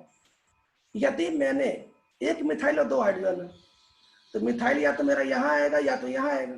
भाई यहाँ तो नहीं आ सकता, क्योंकि गॉस इफेक्ट लग रहा है। गॉस इफेक्ट में हमेशा बल्कि ग्रुप लोन पेयर के पास रखना चाहिए। तो आप यहाँ रखो और यहाँ रखो, कोई फर्क नहीं पड़ता। क्यों? क्योंकि यहाँ भी इथाइल और यहाँ भी इथाइल है, ये सही है। अब 2 हाइड्रोजन यहाँ चिपका दो, यहाँ पे कोई दिक्कत ही नहीं, यहाँ कहीं भी रखो कोई दिक्कत नहीं। क्यों? क्योंकि यदि आप यहाँ भी रखेंगे तब भी इथाइल से धक्का मुक्की लगेगा, यहाँ रखेंगे तब भी धक्का मुक्की लगेगी, यहाँ तो कोई प्रॉब्लम नहीं है। याद रखो, मैं सबसे स्टेबल कॉन्फॉर्मस बना रहा हूँ, यही पेपर में आएगा। समझ में आ रहा है गॉस इफेक्ट कैसे यूज करते हैं? एक क्वेश्चन और करते हैं। ये क्वेश्चन कैसे करते हैं कह दूंगा। ये देखो जरा, यहाँ पे इथाइल है, 2 कार्बन का रिंग है, और सॉरी ये, और ये मिथाइल है। मिथाइल है ना, चलो बनाते हैं। और सबसे पहले नाइट्रोजन ले लो, ले लिया नाइट्रोजन। नाइट्रोजन में क्या क्या है? एक इथाइल है सर, ऊपर लगा दो इथाइल। एक मिथाइल है, मिथाइल इधर लगा दो। और एक क्या है? लोन पेयर है, लोन पेयर लगा दो। और बीच से बैक वाला कार्बन फिर ऐसे बनाओ, बना दिया। बैक वाले कार्बन के पास क्या क्या है जरा बताओ। बैक यहाँ पे गलती से 2H आ गया, 2H नहीं हो सकता ना, एक H होगा। यहाँ पे एक H है सर और 2 मिथाइल है। याद रखिए, एक H और 2 मिथाइल, गॉस इफेक्ट का फॉलो करना है। एक H और 2 मिथाइल, एक H और 2 मिथाइल। चलो देखो जरा, ये देखो, एक H और 2 मिथाइल। तो बच्चों यहाँ पे धक्का मुक्की बहुत ज्यादा है और गॉस इफेक्ट यहाँ लगता ही नहीं है, तो यहाँ पे H लगा दो। और आपके पास अब कोई ऑप्शन ही नहीं है। आपके पास ऑप्शन मतलब नहीं है, मतलब यहाँ मिथाइल मिथाइल लगा दो, कोई ऑप्शन ही नहीं है, क्या करोगे? समझ गए? आसान है ना। याद रखिएगा, गॉस इफेक्ट मतलब लोन पेयर के पास, लोन पेयर के पास। लेकिन इधर और इधर ध्यान भी देते रहना, धक्का मुक्की कम हो वहां लगा देना चुपचाप। एक क्वेश्चन और करते हैं सर, एक क्वेश्चन और कर लेते हैं, फिर मतलब एकदम कंफर्म हो जाएगा पक्का। एक, ये 2। चलो नाइट्रोजन ले लिया मैंने। नाइट्रोजन के पास बोलो क्या क्या है? एक इथाइल है सर, और क्या क्या है सर जी? एक मिथाइल है, और बोलो सर एक लोन पेयर है। लो लगा दिया, नाइट्रोजन खत्म। अब पीछे वाला कार्बन ऐसे बना लो। अब बताओ पीछे वाले कार्बन के पास क्या क्या है? यहाँ पे गलती से फिर यहाँ पे देखो, एक हाइड्रोजन है सर, 2 हाइड्रोजन गलती से लिख गया। एक हाइड्रोजन है, एक मिथाइल और एक इथाइल है। अब ध्यान सुनना, एक हाइड्रोजन तो आप यहाँ लगा दो, क्योंकि यहाँ गॉस इफेक्ट का कोई टेंशन नहीं, 2 इथाइल के बीच में धक्का मुक्की हाइड्रोजन संभाल लेगा, छोटा है ना। और आपके पास सुनो, अब आपके पास क्या क्या है? आपके पास एक इथाइल है और एक मिथाइल है, और आपको गॉस इफेक्ट का फॉलो करना है। तो बच्चों यदि मैं यहाँ पे इथाइल लगा दूं तो यहाँ पे धक्का मुक्की बढ़ जाएगा, अरे बड़ा बड़ा ग्रुप हो जाएगा ना। तो यहाँ मत लगाओ, इथाइल एक यहाँ चिपका दो और यहाँ मिथाइल चिपका दो। क्यों? देखो धक्का मुक्की कम भी है और आपने गॉस इफेक्ट का फॉलो भी कर लिया। देखो गॉस इफेक्ट का फॉलो कर लिया। कुछ बातें समझ में आ रही है? दिमाग का यूज करना पड़ेगा भाई साहब, और कोई उपाय नहीं है। ठीक है।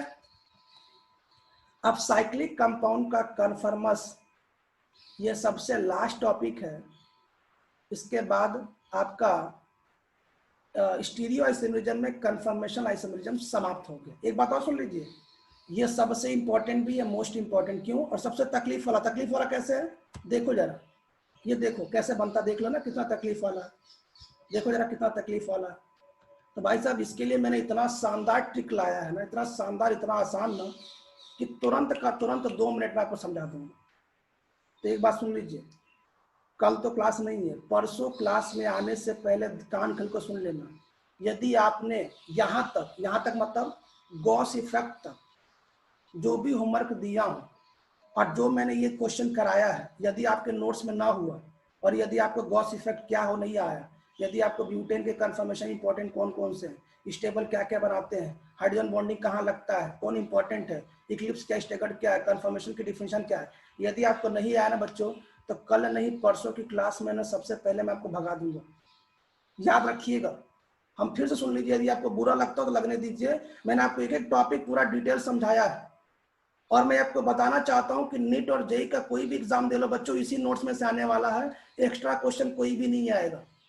तो क्या आप हमारी बात समझ गए? हाइड्रोजन वाला क्वेश्चन इंपॉर्टेंट है, ग्लाइकॉल का डाइपोल मोमेंट इंपॉर्टेंट है, ग्लाइकोल का हाइड्रोजन बॉन्डिंग इंपॉर्टेंट है, और उसके बाद ये गॉस इफेक्ट इंपॉर्टेंट है, और सबसे स्टेबल कन्फर्मेशन बनाना हो तब भी इंपॉर्टेंट है। और यदि आपने ऐसा फॉलो किया बच्चों तो स्टीरियो में एक टेंशन आपका समाप्त हो गया, जिसको बोलते हैं कन्फर्मेशनल आइसोमेरिज्म। मतलब कल नहीं परसों की क्लास में यह 100% कन्फर्म है कि यह समाप्त हो जाएगा, और इस संडे के टेस्ट तक कन्फर्मेशनल आइसोमेरिज्म पूरी ऑर्गेनिक केमिस्ट्री और कोऑर्डिनेशन कंपाउंड आएगा। पूरी ऑर्गेनिक केमिस्ट्री कोऑर्डिनेशन कंपाउंड ही आएगा, पूरी ऑर्गेनिक मतलब पूरा कन्फर्मेशनल तक आएगा। मतलब मंडे से मान के चलें कि हम लोग जियोमेट्रिकल आइसोमेरिज्म पढ़ेंगे। ठीक है, तो सभी को गुड मॉर्निंग, सभी को थैंक यू। मुझे पूरा विश्वास है कि आपको समझ में आया होगा, और मुझे पूरा विश्वास है कि आप इतने बड़े बड़े मॉलिक्यूल को देख के डरेंगे नहीं। सब ये सब क्या है, सब ये सब क्या चल रहा है, ये सब क्या चल रहा है, आपको लगेगा सब ये तो सबसे आसान दुनिया का काम होता है। ठीक है, तो आज की क्लास को हम लोग यहीं समाप्त करते हैं। यदि किसी को डाउट होगा तो हमसे पूछ लीजिएगा। बाकी सभी को थैंक यू। कल कोई क्लास नहीं है, परसों क्लास।